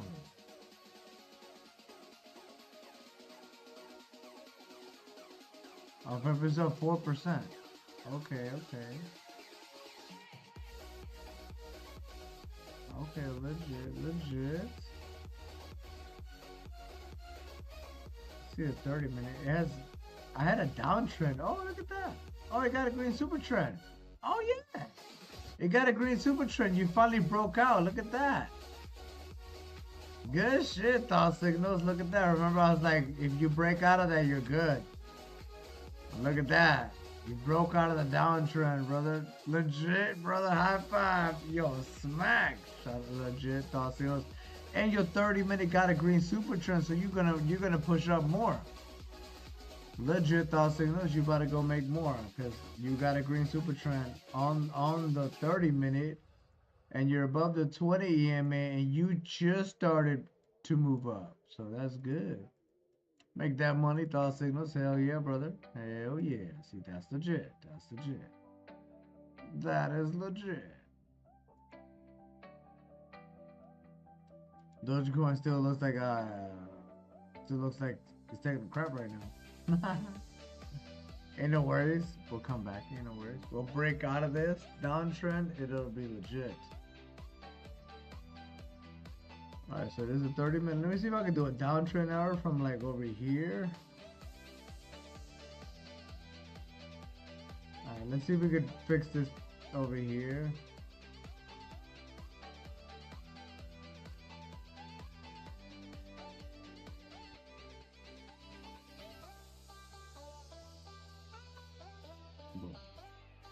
Alright. Let's see if we can break out of the downtrend on DogeCoin right here. This is the downtrend to put in perspective. That is the downtrend for DogeCoin as we speak. Alright, so we gotta break out and push back up. If not, we're going to zero. No, I'm kidding, we're not going to zero. But I'm just letting y'all know. Okay, so far that's the 30-minute downtrend rate. And we'll see what happens. I hope y'all doing good though. Hope y'all doing good. Legit. I think it's gonna shoot to $10 in 2 months, but I think there's a pretty telegraphed path, and I mean this sets it up a path to $4.40 right there. I mean, I don't, I'm no XRP bull, but that chart right there is pretty in line with the velocity of the rest of the market in altcoins and keeping the theory that XRP holds a top 10 position, this is around my target. I'm looking between 4 to maybe like highest I can see XRP hitting this cycle $6. Well, I love this bottom range for a buy opportunity. You Yeah. see it, you know, kind of hit here, kind of hit there, and that's where the wick hit right there. And so, yeah, I think, what is that, right around 220? Probably a pretty good opportunity if we go to XRP right now. How far away is it from 220? 240. 240. So Not too far away. Not too far away at all. Not too far away. How's the last hour? Whoo, move. Freaking moved. Wow. Good Lord, Pepe, freaking moving. Pepe's one I should have just bought instead of leverage trading there. And we're still seeing Chainlink with a little bit of a blast to the downside there. Setting in a lower low compared to where it dipped below there. So, yeah, major moves on some altcoins this morning, folks. So just beware trying to trade here. Now, moving on. This is, oh no, I got rid of it. Go full screen. I got to go. Look at that. Dogecoin's pushing up to the upside. Our stocker side hit the ground. So we're about to go back over 44 cents real quick. So this is good. Everything's turning around. That's very, very good. Hell yeah, Chad. Hell yeah. Cardano X account got hacked. This is pretty nuts here. This is, here's crypto briefing. Beware of a recent hack on the official Cardano Foundation account. Hackers have been spreading misinformation and promoting a fake token. We regret to inform our community we've been served with a lawsuit. In light of the unexpected legal action, we have ceased supporting Cardano. I think they even had a link below this saying go buy Ada Soul. I think it did about $500,000 in volume before they end up shutting it down there. These Chad memes are pretty damn funny. That's the Charles Chad meme. I called it at 400K. It's $20 million market cap right now, by the way. Wow. Didn't buy a lot though. I bought like $100. And then I sold a whole lot. So this is the hack. A lot of people got pissed off. Did you see Charles' reaction? I did, but it's definitely worth noting because it is exactly what happened. It was so crazy. Like, this is how fast crypto can move. You'll see, you know, a fake hack happen and then a bunch of value move over to another chain. And it's almost like Solana. I don't want to give the story up. Yeah, so here's his account here. He posted about 4 or 5 posts down below here. Hey, Black Betty, bam, down. World Mobile's a hell of a team there. StarCraft is a hell of a game. Argentina, hell of a country. But here's the post. Big pay, hell of an interviewer. But here's the post right here. Now the fun part comes for us. As Cardano is a digital nation, many of our citizens are in law enforcement. Let the swarm of investigations begin. Also, the new head of the FBI is interested in this stuff. I will find you. Oh my gosh. He's choosing violence. Oh my God. Will they find him? I would say so. I definitely think so. Like, you know, there's going to be Kash Patel, you know, when he takes it's getting inauguration for Trump on the 20th of January. But I think that, you know, a lot of what Kash Patel talked about fixing is what's happened at the FBI is they're all just pining for the next bureaucratic upgrade in their position and their title.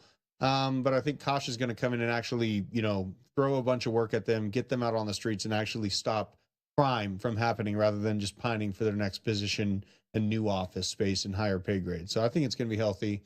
We're looking at, you know, maybe not the dismantling of the FBI being needed, maybe just put them to work and get to doing your job. So. All right, Dotwoo, can you make a video comparing the blue chip alts when it tops out with Bitcoin each cycle? I tell you what, in that video, I did find a chart that also had Doge and Ethereum. I can do, 20 tokens, so kind of take away from the video there, but I can kind of show how the meme coins and the riskier plays will perform and how Ethereum will perform in relation to the 4-year cycle. So turn on notifications. There's a little bell. I ask you, please hit that. I'm going to drop the 4-year cycle video, the ultimate video on when to sell your crypto this year, coming up, 2025. Don't sell it 2024. Don't sell it this month. You're going to regret it for sure. All right, now, Charles Hoskinson, back to Cardano. I want to say they had the Cardano Constitution go down, so that was super cool there. The Constitutional Convention just happened. I wish I could have been there all the way down there in Argentina, so that's super, super cool right there. And I just did a video, Ultimate Guide to Cardano Catalyst, how to vote for the Cardano Catalyst. I highlight 3 proposals. I start with the Charlie token. Charlie token is trying. You ever hear oracles are going to change insurance stuff like Chainlink? It can automatically verify. It will check the oracle data to see wind speed, and can determine whether or not your roof tiles were blown off, and the photos are verified by like on-chain agents or independent people to kind of speed up the insurance process. Yeah, I mean, that's been like a big utility hope out of crypto, for me at least, for a long time. And seeing oracles and data share systems get some lifelight, it's really hopeful for me, because I got into crypto for those utility based ideas, not necessarily buying the next culturally popular meme and then selling it within a week and then just playing hot potato that way. Like, automating data share systems and making them more secure. That's what I hoped we would see out of crypto when I first got into it. And it's seeming to happen slowly, but surely it is happening. So it's good to see. Yeah, and they're working with a multi-billion-dollar insurance giant. So not like, the regional office trying to sell you some Geico car insurance. So their business proposal is absolutely insane. I'm not going to play the video, but that's their business proposal right there. And it is one of the craziest business proposals I've ever seen. And so very, very cool thing that they're doing over there at the Charlie token. Also, Iagon 3D printing patents. And so, I kind of spell it like houses are going to be 3D printed, food, they're going to try to 3D print food. And so if you can get blockchain solutions with, IP protection, what Iagon's doing over there. And then Stuff/Book, a top 5 book publisher. And there's like, 5 major players. Someone listed the 5, and you're like, yeah, it's definitely one of those. So big things happening in the Cardano Catalyst ecosystem. Go check it out. And I tell you how to vote, break it down. So 7.6 thousand views. I'm gonna give it a little repost right there. And then I just made this meme this morning. That's how it felt. Change the coin, Drew. I want you to give me a new coin. How it felt holding blank during the bear market. It's Chainlink for me. Chainlink for you, huh? Yeah. Chat. What was it like? What coin was this? This is you, the bear market. Everyone called you an idiot. I know Steve-O's going to say Solana at $10. There's a lot of coins. How it felt holding what during the bear market? I'm interested. What was that coin you held through the pain? It was cutting you up. And you're like, I'm not going to let this thing go, man. I just can't let it go. Well, and now you're happy. Conviction matters, man. Conviction matters. Then you're buying the lows, the extreme pain when it comes on something you're convicted about. And then you're that dude standing up against the crowd. And, yeah. I mean, that's me at $5 Chainlink. H-bar, good one.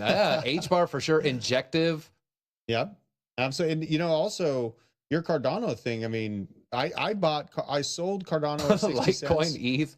Yeah, you sold Cardano at what? At 60 cents. I found a couple $100 on Robinhood. You put it in a fast horse though, right? No, you bought. Well, I bought Cardano. I added it to my portfolio. I expect like a 5x, maybe a little bit more than that out of Cardano, but I feel like it's going to definitely be around. And, when you have enough research and conviction on a product, then you know that it's time to strike when the price cascades to lows, and that's, we saw Crypto Steve-O did it, I believe, with Solana at, $10 or something like that. My Chainlink buy, I basically swapped my entire savings and my Bitcoin into Chainlink at around $5. So feeling good now, man. Yeah, I mean, and for a time you're worried about it. You're like, oh, is there not going to be any altcoin season? Officially now, I'm nearly twice the velocity that I would have had I left it in Bitcoin in terms of, Chainlink to Bitcoin value. But it's just something where you have to have conviction and really study. You have to do a lot of research and know the right product. And when we talk about these smaller projects, I buy a lot of the new projects, but it's not anything like how I moved into Chainlink. It's not 70%. People are happy you finally bought some Cardano. They love it. I mean, I've been in and out of Cardano pretty consistently. So people bought Shiba, DOT, XRP. Yeah, good one. Kaiser. Yeah, that's how I felt holding XRP for sure. Sol, LFG. So a lot of tokens out there, folks. But you know what? You had conviction, and I'm convicted that you're going to hit that like button. I was going to say convinced, and I tried to mash it. But here we have some cool AI and other altcoin moonshot targets. I want to show Kyron's take here. AI thinks Render can do 9 to 18x. Injective Shout out to the injective holders, 24x potential. The highest one is going to be Flux with a 30x here. RWA, Link, 5 to 8x from here, which would be, you know, about $125, $200. Ondo with the potential 10x. Arrow, potential 12x. Let's see, C-Pool, Morpho.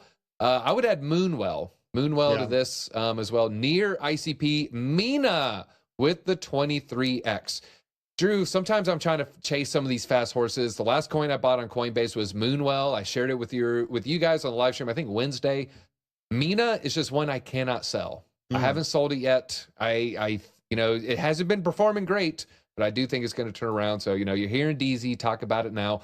Also, tech-based defense stocks, I think, are going to start blowing up in a good way. I think Palantir is set, and it's something I might need to do some research on. It looks like the Doge, the whole Doge administration might cut a lot of the funding for those legacy military bloated companies with a cost-plus accounting. The Boeing might get less money.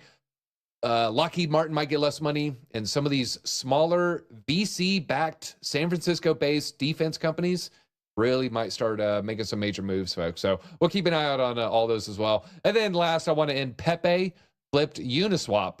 So shout out to the frog holders out there. You're doing great. Someone pointed out Pepe is like the only coin that's green in a sea of red right now. If we look, Floki is now up too. Pepe is now up. So we're seeing some memes make some moves, folks. But if we look, how is Bitcoin right now? Can we show? Honestly, not too bad. It's not too bad. Yeah, these are 3-minute charts. Yeah. Or candles. That was that liquidation that I was talking about, is right there at 97.5. It wiped it. Look at that RSI. Yeah. I mean, it's a little weak. There is more liquidity to grab at 97.3 still. That's, you know, if I see it drop to 97.3, then I'm going to redo my trades. Really glad I made like a 125% move on Aerodrome and 100% move on Bitcoin this morning. So I'm already feeling awesome on the trading side, but I might re-enter. Yeah, there's some pain below, but there's also already some people trying to short it. Oh, we lost support. It's over. It's over. And a little bit more pain to the upside. I'm not saying it's going to reverse. That one, you know, more pain to the downside. And on Binance, potentially more pain to the upside. If not, it's kind of even. I don't know. One yellow line, a couple bright ones. Here we have 2.5 yellow lines. It's close. I don't want to say the magnet's going to pull it up. Right now, it's too close to 50-50 for me to make any kind of definitive call. But, folks, that's all we got today. Thank you for joining. We're going to have some more updates from Josh in the UAE right now. So he's over there. We're going to ask him, Josh, what did you ask Eric Trump? And did you ask him about his suitcase? Hit that like button on the way out.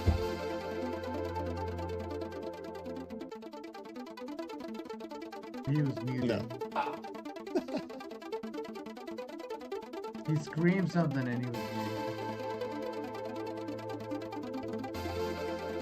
I will see if anybody else sings. Alright, legit. We'll see if anybody else say anything.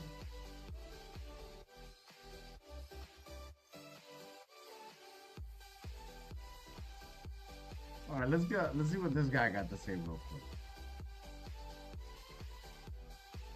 Active cap exceeded the realized active cap. Whether we'll see this again depends on factors, but this is what he's talking about. This active realized cap up here. Look at this. We rejected back here in 2017. Came in, rejected again, but pushed much higher in the process. Came back and then broke well out of it. What do we see here? Rejected at it, had a pretty big sell-off. Here, rejected at it. I expect where we're at right now is somewhere in this zone, somewhere in this zone. And remember, this was a huge exponential growth from this was 2,000 to 20,000. This was basically, you know, 12, 8, 7, I think, what was this about? About 13, 14, no, a little more than that, about 15, 16,000 up to 64,000. Where we're seeing right now, this price consolidating at $100,000 regional level, I do expect we will get that next explosive move very soon. Does that mean we can't reverse in the near term, wash a bunch of people out? It actually makes it more likely. But I'm such a bull, I just don't see it happening. Continuing on, what do we see? I said the bull race is here. Bitcoin stacking era, comprised of nation state stacking, institutional corporate stacking, pension fund stacking, hedge fund stacking. If you haven't realized yet, you better stack before the moonshot Moonshot's price. As my mom said, or my mom asked yesterday, but there's a limited supply. So where are they going to get the Bitcoin from? That worries me. That is the most bullish statement you can imagine. I had to tell my mom, I said, listen, that's the point here with Bitcoin.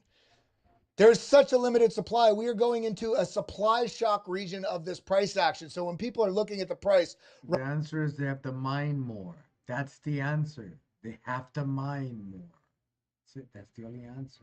At 100,000. When we zoom out on this and look at this on the 3-day chart, this is up and to the right since the start of this January 2023, the first formation of the bullish phase, which is the breakout, and then the bulls defending a higher low after having the first higher high. First higher high followed by the first higher low started to establish this bull trend. So we've been in a bull trend since early Q1 2023. This really scared people. In reality, we've been talking about it here on the BitLab Academy stream, which is a consolidation at or around previous all-time highs. Very similar. Let's go ahead and delete this right here. Boom. Very similar to this right here, this 19,000 down to 16,000 sort of consolidation where at previous all-time highs. We did the same thing. It just took a bit more work to do because there's so much more capital and there's almost disbelief around what we're going to do after $100,000. And what we do, we got that election result November 5th, boom, which was roughly, where was it? Right here, boom. And then we got that launch to the upside. We're consolidating here, even with the pullback down into this $77,000, $75,000 range. This would ultimately still be incredibly bullish if the price were to come back to here. This would still be a low, higher high, higher low, higher high, higher low. Do you get it yet? Everything that's happening right now is actually even more bullish than that because we're consolidating up here after breaking out of a bullish pennant. This bullish pennant has a target of $128,000. Currently, we are still consolidating in this region. So let's not lose the forest for the trees because we want it to happen this moment right now. That's the point right now. Now, if you're tuning in for the first time, I can guarantee you this is not going to be your last time. My name's Kelly Kellum, director of the BitLab Academy. We are here to bring meaningful tools, content, resources, break down these markets, make sure you know how you can decipher this information for yourself and really make sure you are stacking into profits this cycle that you actually put into your custody, not just something you're screenshotting at the end only to have it reverse and have you round trip all the way back to the downside. Now, if you are tuned in, I appreciate you. I love you. We are right in the middle of the holiday season. It is still a very green possibility for this month. And even this week, it is Monday. We're having a red Monday. Red Mondays, maybe even a red Tuesday. Typically you have markets, and I think we're going to see more traditional flow of how things happen in the crypto market as more institutional players come in, as more big money comes in, as more legacy market participants come in. And what a lot of times what you'll see, if you have a down first 1, 2, maybe even 3 days, you'll reverse that week and actually move up. If you have a very up first 2 or 3 days, you'll have basically the rest of the week move the opposite direction. It is the market players, the big market players playing the spreads so they can push it up and then bring it back to a mean. And we will see the overwhelming authority of who is. Let's see. Tausino says Red Tuesday. All right, we'll see, brother. We'll see. We'll see. Tausino say, that's my coffee. We'll see what happens. We'll see what happens. Giving us these opportunities at the beginning of the week. Now, what does this mean for what is going on right now? I said, well, I'm glad you asked about this. You know, where is it going to come from? When supply is limited, or if demand becomes exponential, which is both of the things that we're seeing right now, which we're having more demand come in with the scheduled capital. As he Tausino says, I said it before him. All right, legit. Money players getting their allocations of Bitcoin through ETFs, and then also altcoins starting to heat up as well. The price moves up when you have supply down and exponential demand going up. And we're getting both of these, AKA price goes up, supply shock is emerging. Let's ride. And this was based on. Let me see. Tausino says green Monday, red Tuesday, green Wednesday, shimmy Thursday, bong Friday. Cheers. Okay, legit. I mean, that would be badass. That would be badass. Hell yeah. That's pretty legit. That's pretty legit. Hey, yo, cheers, everybody. Yo, cheers. Cheers, beautiful. Cheers, man. Definitely cheers, my love. Hell yeah.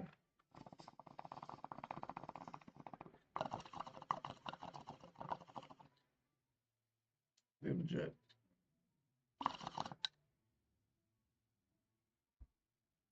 Yeah. Seems legit.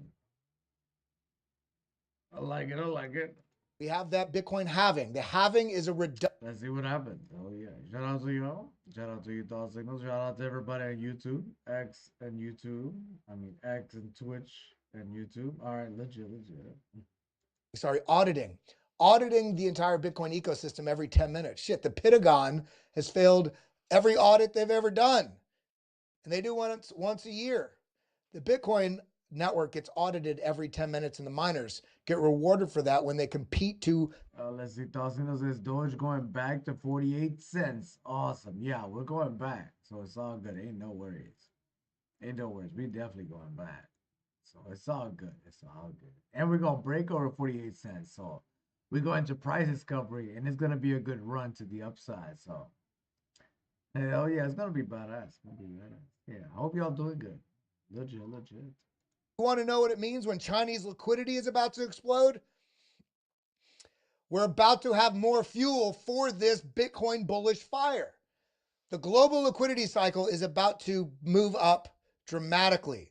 That new increased liquidity in global markets finds its way into assets. The risk narrative is about to explode. Bitcoin and crypto is very firmly in the risk narrative in the minds of investors. I think it's more risky not to hold Bitcoin, but you have to remember there's so many market participants out there that still are not even sure what Bitcoin is. You know, some people think you have to buy it like a stock where you have to buy one full Bitcoin.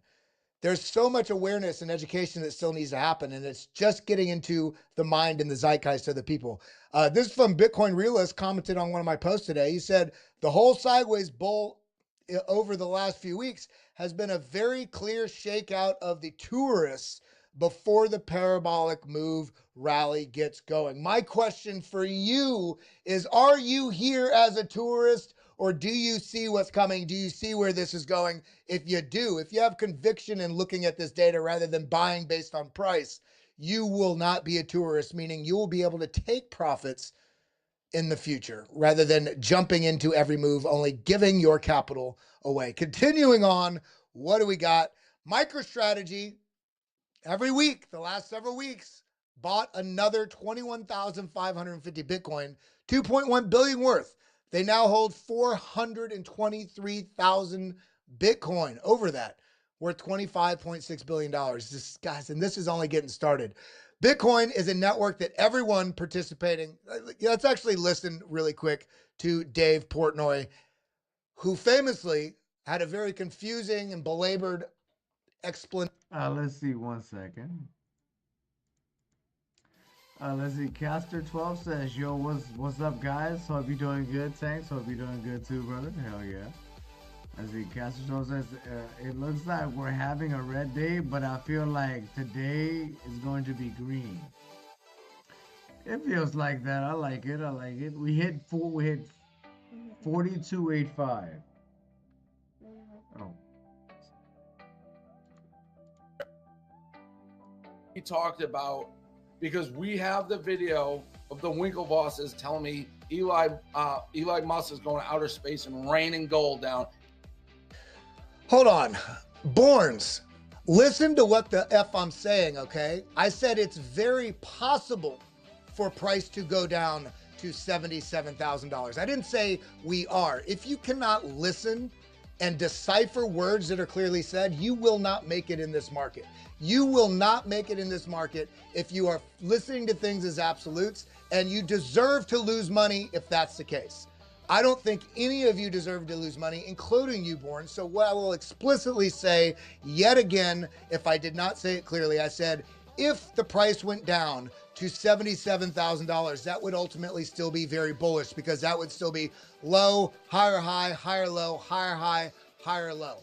The possibility is there, especially because there's so much bullishness. There's a real possibility for an emotional washout of those tourists. I hope you're not a tourist. I hope none of you are tourists. What I'm talking about is I think we are going up from here, but because I am so sure we are going up from here, I am still prepared if we do get an opportunity for the price to come back down.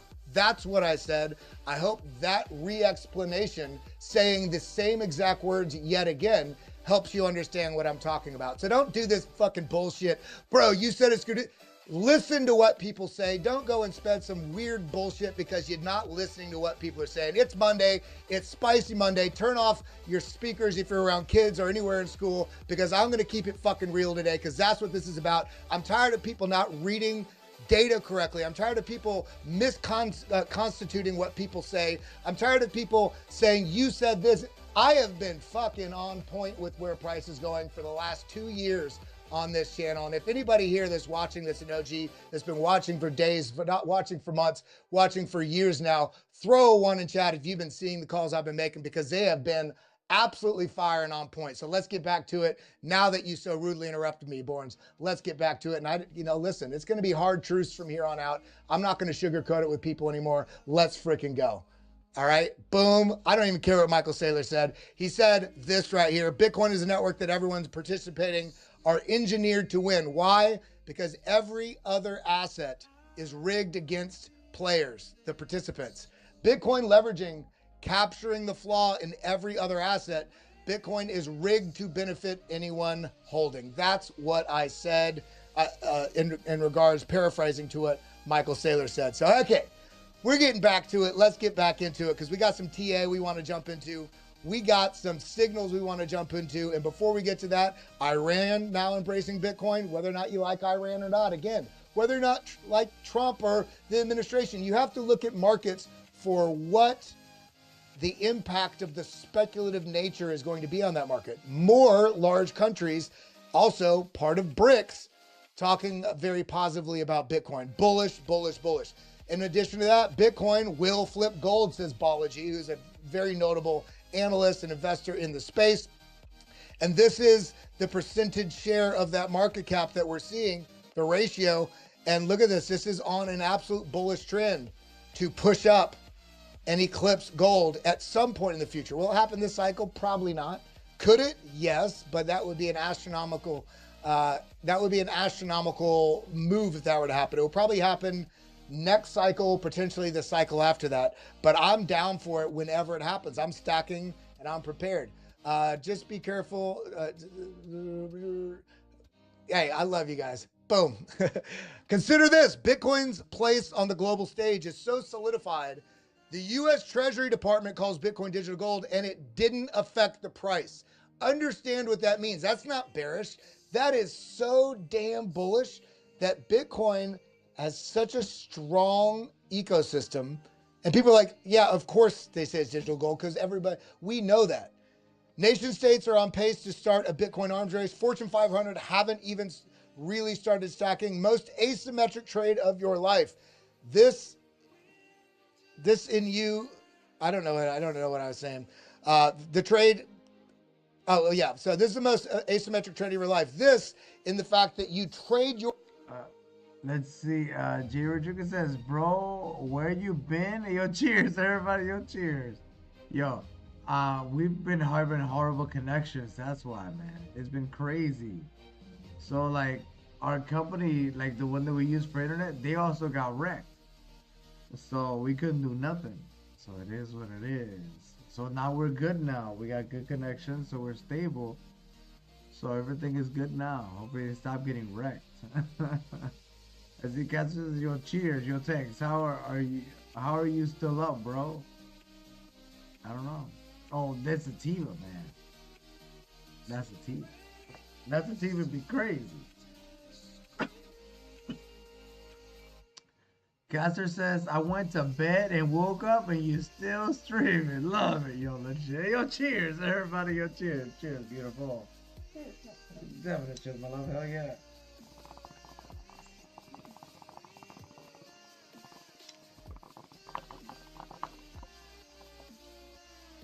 That's legit. Legit. As he, J. Rodriguez says, we missed you. So how you see Doge? We're moving back up. We're recovering. The 4 hour is still bullish. As you can see right here. Let me give the guy a real quick. Hold on one sec. Let's see, Kazartsov, y'all of a sudden, my cable company is spazzing out too this past 2 weeks. Yo, same. And that's crazy. So understand this. There's a lot of people all over the world for the past 2 weeks been having horrible internet. That's very interesting. And we're talking about people in the UK, people in the US, people in Australia, people all over the world the past 2 weeks. Why is everybody having internet issues at the same time? At different locations all around the world. Food for thought. That has been running through my mind ever since this has been going on, because I've been noticing it. All these other streamers are having the same issues that I'm having, and they are way across the world. So what the hell? Food for thought. Like, that has been running in my brain for like the last 2 weeks. So yeah. And you know also what I realized? Like if my phone is connected to the Wi-Fi, if the phone is connected to the Wi-Fi and like the internet goes down, I have to take it off the Wi-Fi for my phone to work properly. So it's kind of crazy. I see concert swells. Yeah, weird. Everyone is on their phones looking at the price on DogeCoin. we breaking the internet. What's going on? We're breaking the internet. Okay, so on the 4 hour, it's still bullish. Look at the stock size at the bottom of the range. As you can see, on the 4 hour, we have literally hit the floor. Alright. I see Jay Rodriguez says, what internet provider do you have? We have Cox Cable. So, yeah, it's like this. COX. Cox Cable. Just trash. So, and like there's tons of like Cox Cable all around the world, but still, like, damn. So the stock RSI is at the bottom of the stock. The stock RSI is at the bottom of the level, basically. So that's really, really good. And on top of that, we have secured a higher low on the 4 hour. As you can see right here, we had that little dip. And we secured a higher low right here, so we should turn around. And we just started the 4 hour candle on this one, and it's still bullish because right now we're moving back up. And if you look at this on the 4 hour, it looks like an upside down head and shoulders. You can't see that. Let me see if I can do something better. Let me see if I can do like something better where I can show you.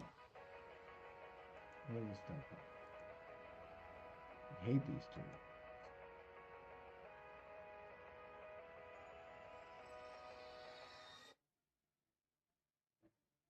Okay, so here's like shoulder biscuits. Shoulder.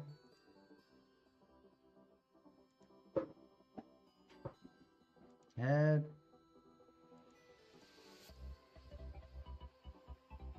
Possible shoulder. To put in perspective. That's the only way I can show you at this moment. The Casa 12 says Cox sucks so bad. Casa 12 says Spectrum is as well. I think my wife had Spectrum. You know where she lived before, and her Spectrum was pretty good. So I don't know, but it also depends on where you're at, though.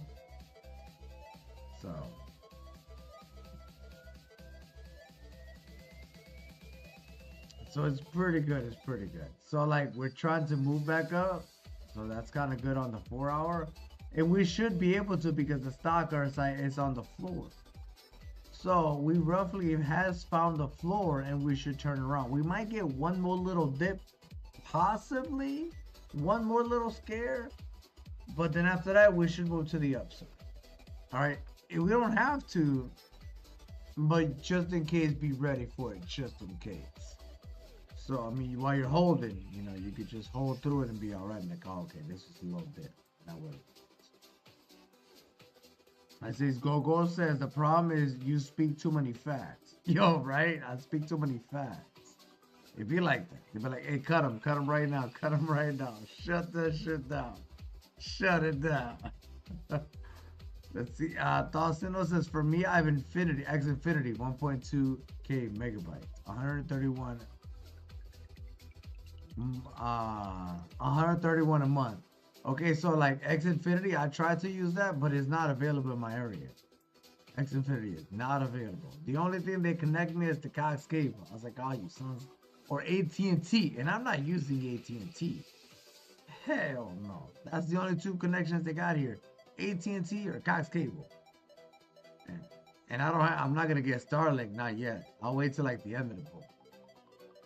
So Caster 12 says lucky. Yo, facts, lucky. My Cox Cable bill's like, what is it?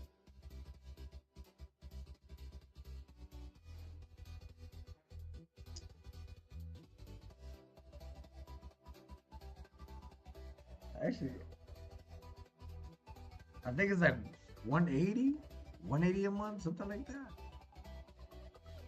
Let's see. Tiny over there in Twitch says, then we going to see a screen saying Dream takes offline.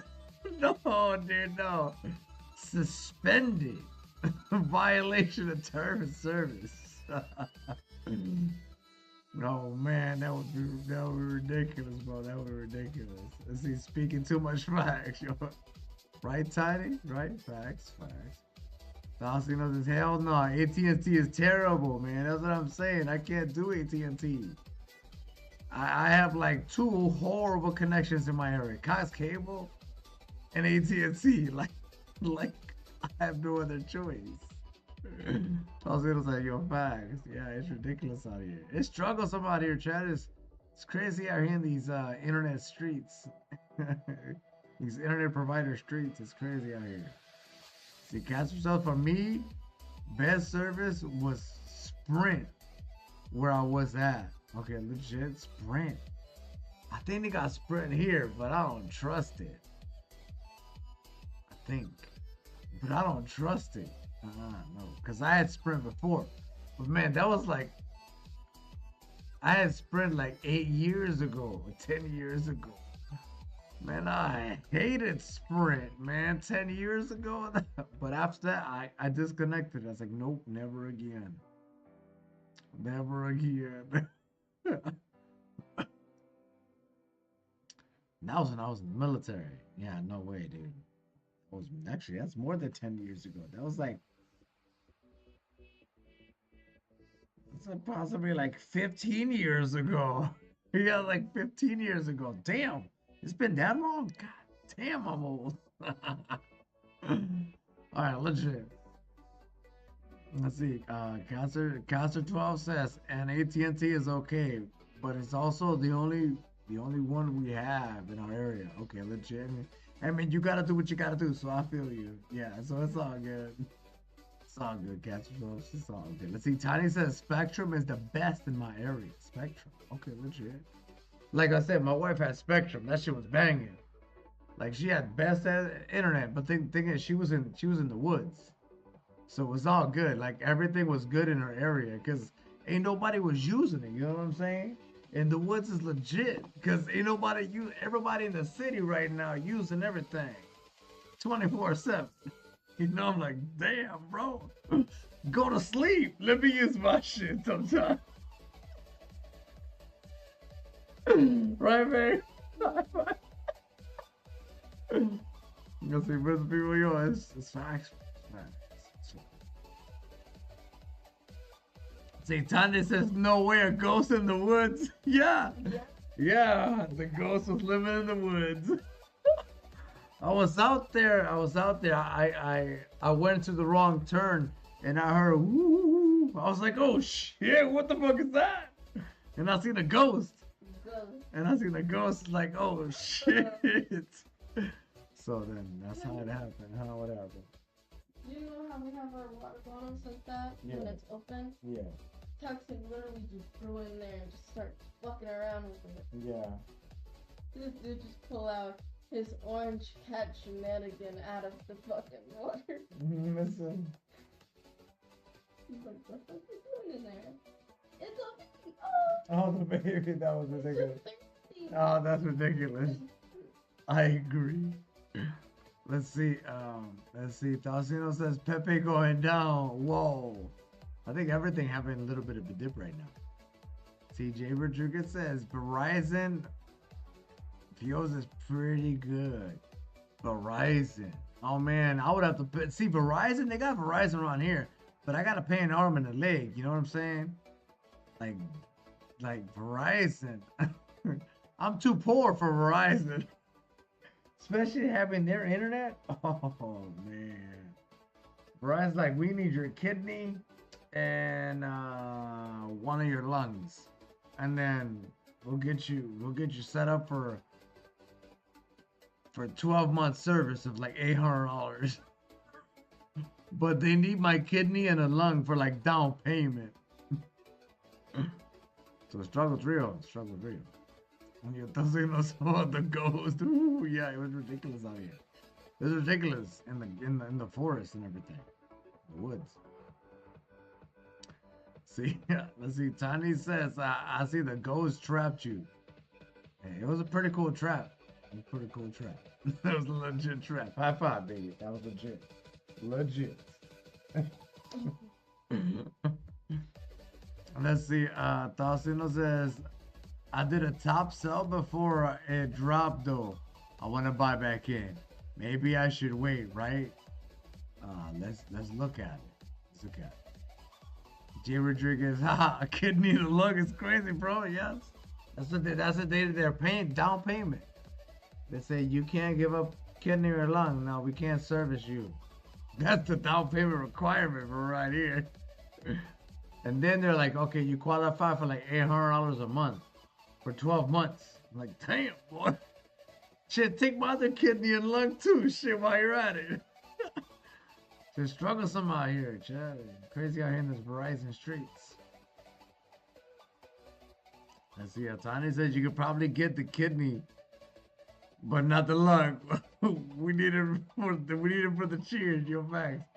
We need the lung for the cheers. You're right. I cannot give that up. Okay, so, oh yeah, let's look at Pepe. What's Pepe doing? On the 4 hour. All right, Pepe's moving up.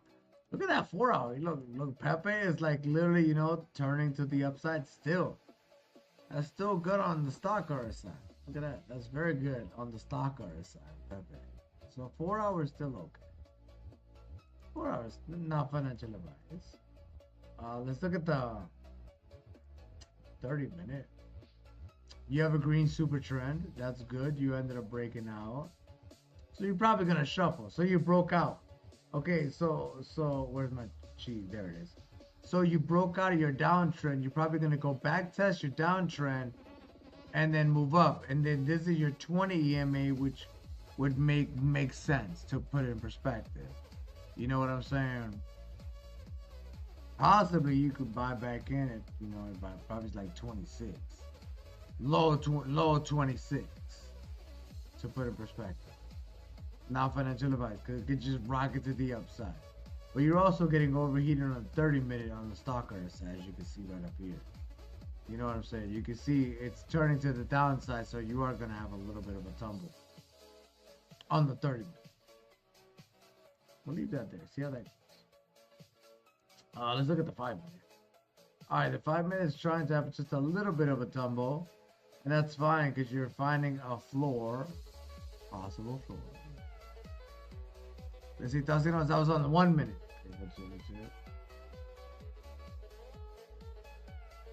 Okay, you're up here. Yeah, you're possibly getting rejected by your 20 EMA. If you're gonna get rejected by your 20 EMA, then you're possibly gonna come down just a little bit to back, like I said, back test. No, but you broke out and tested support right here. You broke out, tested support, and you're breaking out. I mean, you may get one passable dip, possibly, but I didn't know in the 1 minute you back tested your breakout already. in this area. So that's kind of good. But right now the big factor is on the 1 minute is you got to stay above your 20 EMA. If you get rejected by a 20 EMA, the 20 EMA would look like this, while you start to go down like that. But if you get above your 20 EMA, that's good to bring back up to the upside, to put in perspective. So your hurdle now is to stay above your 20 EMA, which you're trying to. So let's see what happens. I mean, you zigzagged over here for a while. You know, you zigzagged over here. So you can possibly zigzag as well while you're here.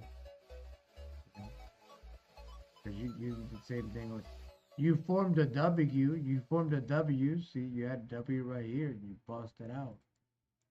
So you can possibly as well, you know, form a W here, you know, and bust out. Same way. On the 1 minute.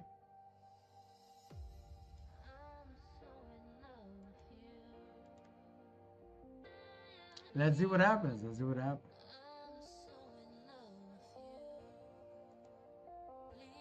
A stock RSI is high, so let's see. You are breaking above your 20 EMA, so that's a good sign. And your 50 EMA as well, but you got to stay above it. You can't just wick it. You got to make sure you stay above it. So the next probably 3 to 5 minutes will let you know if you successfully broke it above it or got rejected. Let's look at your 5 minutes. Oh. Okay, so your 5 minute has been, oh, your 5 minutes bullish so far. You have back tested the 20 EMA and you're pushing to the upside. Stock RSI is on the floor basically. And this is your first green candle out of your red candle Hakanashi. So you know when you go green, you go green until you stop. You go red until you stop. So we went red until we finally stopped. Now we're green. Not financial advice. I'm just letting you know what I see. So on the 5 minute says you are likely to push back to the upside. And you're probably going to break above that 20 EMA and push back up because you got supported by your beautiful 20 EMA on your 5 minute. Thought signal says, okay, I'm back in. Yeah, so legit. Yo, thanks. Yo, thought signal says, yo, thanks. No problem, brother. Shout out to you. Hopefully you make a lot of money. So yeah, that it looks good, you know. It looks good, you know. Now financial advice, you know, might take a little dip, but because that's what it looks like on the 5 minute. And like I said, you're basically on the floor, and now you printed another green candle. So you have printed another green candle. So this looks like the turnaround. So this looks good. And like I said, you're above the 20 EMA, so you might have a little bit of a shuffle, and that's perfectly fine. But in the 5 minute, it looks like you are on the floor. So that's very good, to be honest.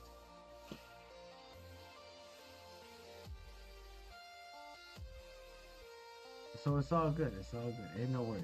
Ain't no worries. Now financial advice. Ain't no worries. Hopefully you make a lot of money, brother. Hell yeah. But you're gonna make a lot of money, so no worries.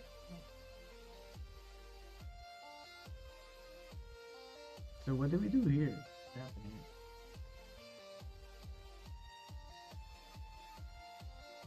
here? Okay, we're just shimmying sideways, basically.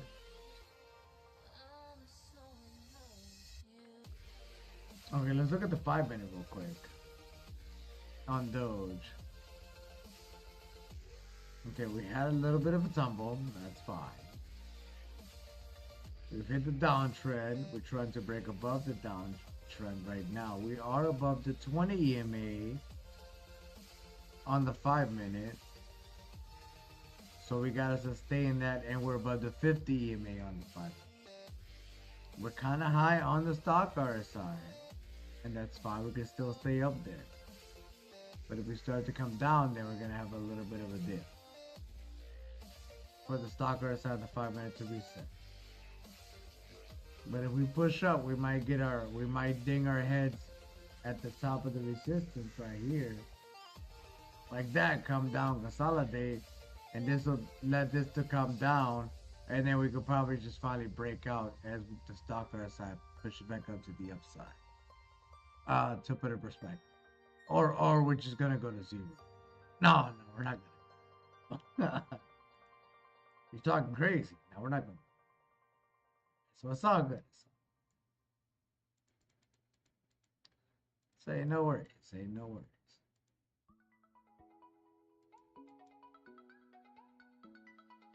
All right, let's look at your 15 minute. Okay, your 15 minute got a green super trend. It's trying to break out. You have a second lower low, so you have possibly capable of breaking out. If not, you're gonna fall under 4250 to form a new lower low. Possibly in 41040 area. Possibly. If we break below 4250, to put it in perspective. We're gonna hold through no matter what. It doesn't bother me, to put it in perspective. Because when we turn around, it's gonna be alright. The 30 minute is right now trying to turn up on the stock RSI. It is kind of high. It is kind of high. Right now we are back testing the 20 EMA on the 30 minute.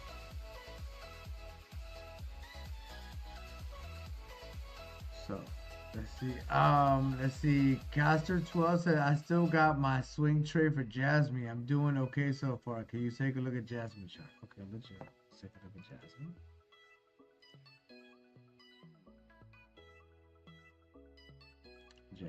Jasmine on the 30 minute.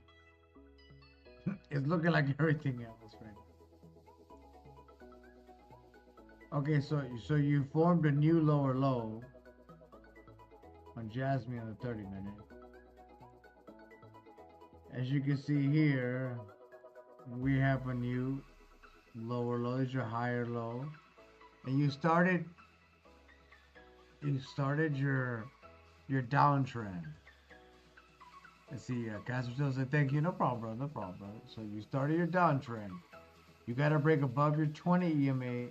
You got to make sure you go sideways and break above. All right, if not, you are going to fall. And that's what it says. That's really what it says. Because usually when you form this lower like this, you come down to form a new to support. Not within this price range, but what it looks like. Then you can see if you can break out of the current downtrend to see if you're successful to retest and then to move up. To put it in perspective. Alright, so you gotta move above the downtrend, possibly backtest, and then move up. If you don't do this, you're possibly gonna do this. To put it in perspective. Alright. Or you're gonna go to zero. No, you're not gonna. You're not gonna do this. We don't know about that, but we'll see. All right, so not zero advice. Not zero advice.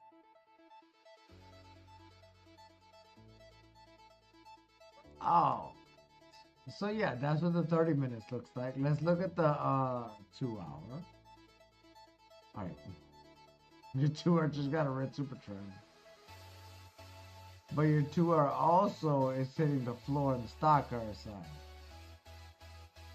But also when you hit the stock RSI in this area right here, you also had a downtrend, as you can see. So even if you do this, you might have a downtrend to move back up, to push up. Let's see, Caster 12 all the way to 0. No, brother, we're not going to 0. Crazy, that's talking crazy. You're talking crazy. You're talking crazy. Joe Dino says you're Rick. It's all good, no worries. No worries. Okay, so you are. This is what it looks like on the 2 hour and your possibility of this. Okay, so because you just started your red super trend on your Jasmine. Okay, so do we have a red super trend on Doja? Let me hold on. Give me 2 seconds. Now that I see this, do we have a red super trend on Doja on the 2 hour? I hope not. Oh,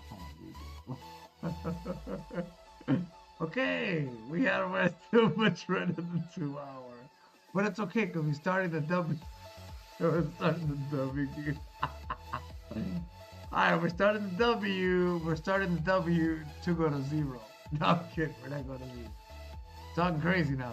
Don't talk crazy. Okay, this is a shuffle. This is a shuffle trend. Alright, that's that's exactly what Jasmine did last cycle. Straight to 0. Straight to 0, bro. It's all good. So we have a shuffle red super trend. So basically, this is gonna go sideways while we chill like this, and then finally push above. All right, or we're gonna go to 0. No, we're gonna go. No, we're not gonna go to 0. You're talking crazy. We're not gonna go to 0. Not 0 advice. Not 0 advice. All right, but the 2 hour does have a red super trend on Doge. Okay, no problem. Okay, so. Do we have a red super trend on the 4 hour?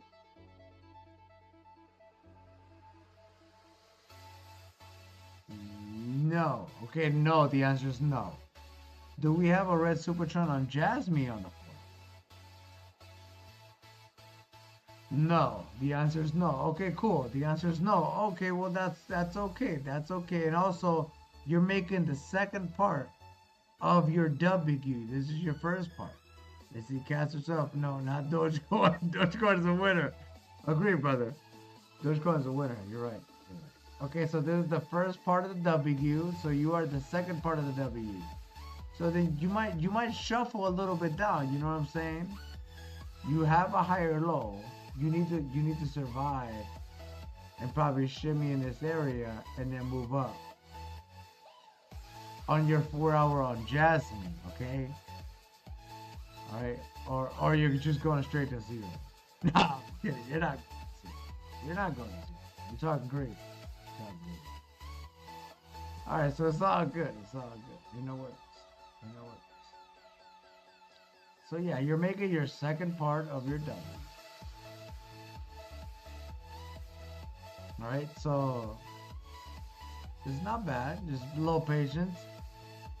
Little patience, and it'll pay. Whoa. 1 second.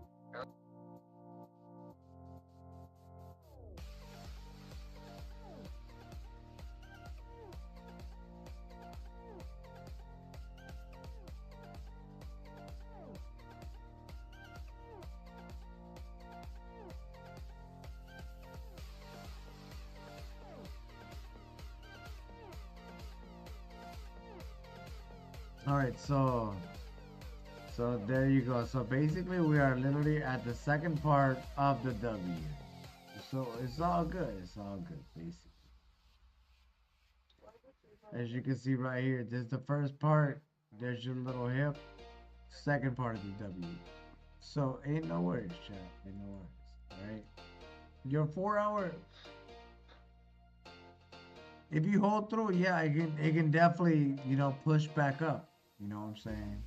Definitely push back up, because that's what the 4 hours says. Or you can go to 0. No, you're not good. No. Talk crazy. No, you're not good. Okay, so it's all good. It's all good. All right, so it's bullish still. It's still bullish on the 4 hour. Hopefully that helps you out.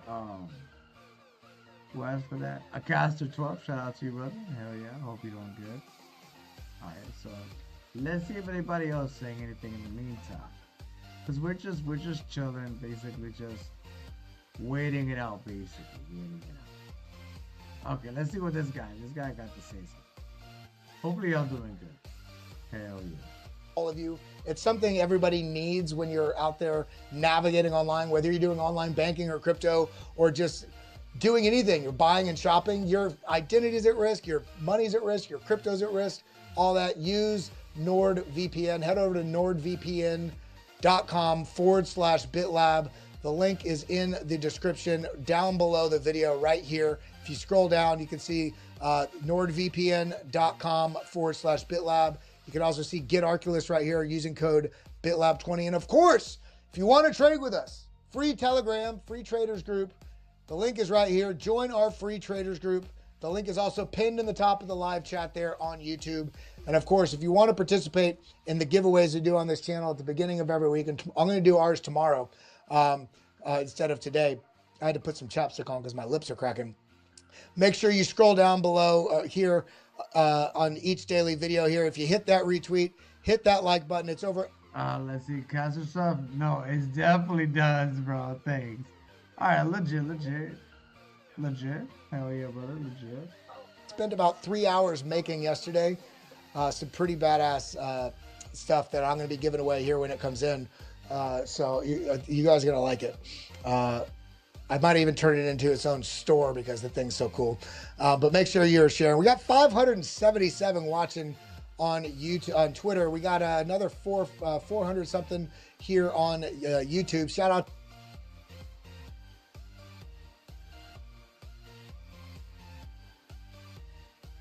All right, chat. All right, so we're gonna go ahead and lay down because we're getting tired. All right, so it's all good. Everything should be all good. We should be at higher prices after we wake up. All right, we should be. You know, if not, then we're probably at zero. No. You're talking good. We're not. All right, so it's all good. Ain't no worries. Ain't no worries, chat. It's all good. Okay, so we are gonna go ahead and go lay down.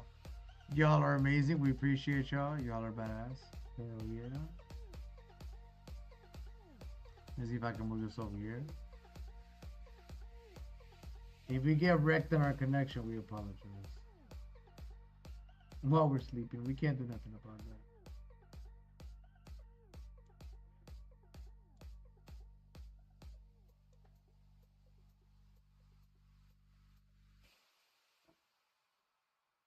Joe Dito says, "What's your number, bro?" Number is 420. That's my number, 420.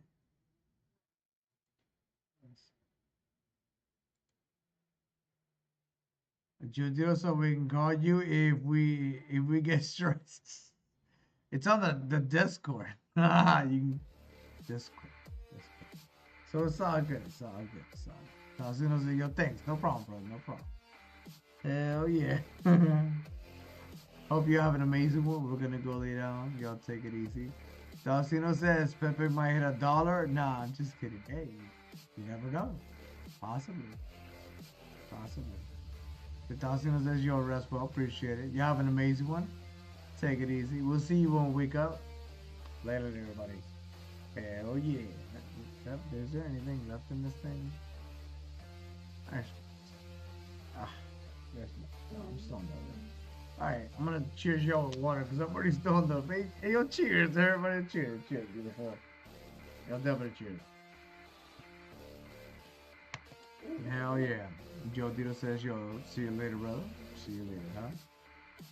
Oh, that looks cool. Yeah, that looks cool as hell. Alright. Good night, everybody. Take it easy. Peace.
Sleep till I come home. Dream of something sweet. I won't be there soon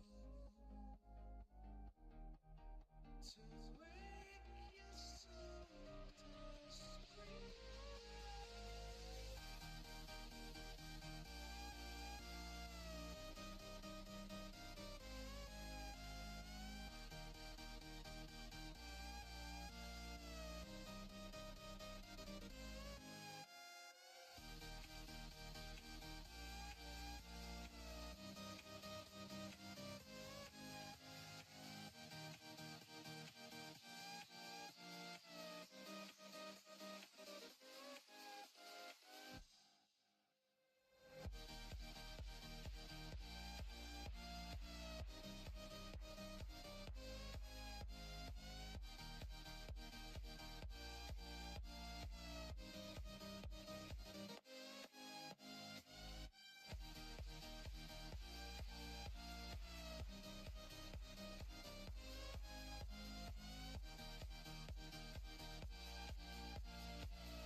paralyzed.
exchanges.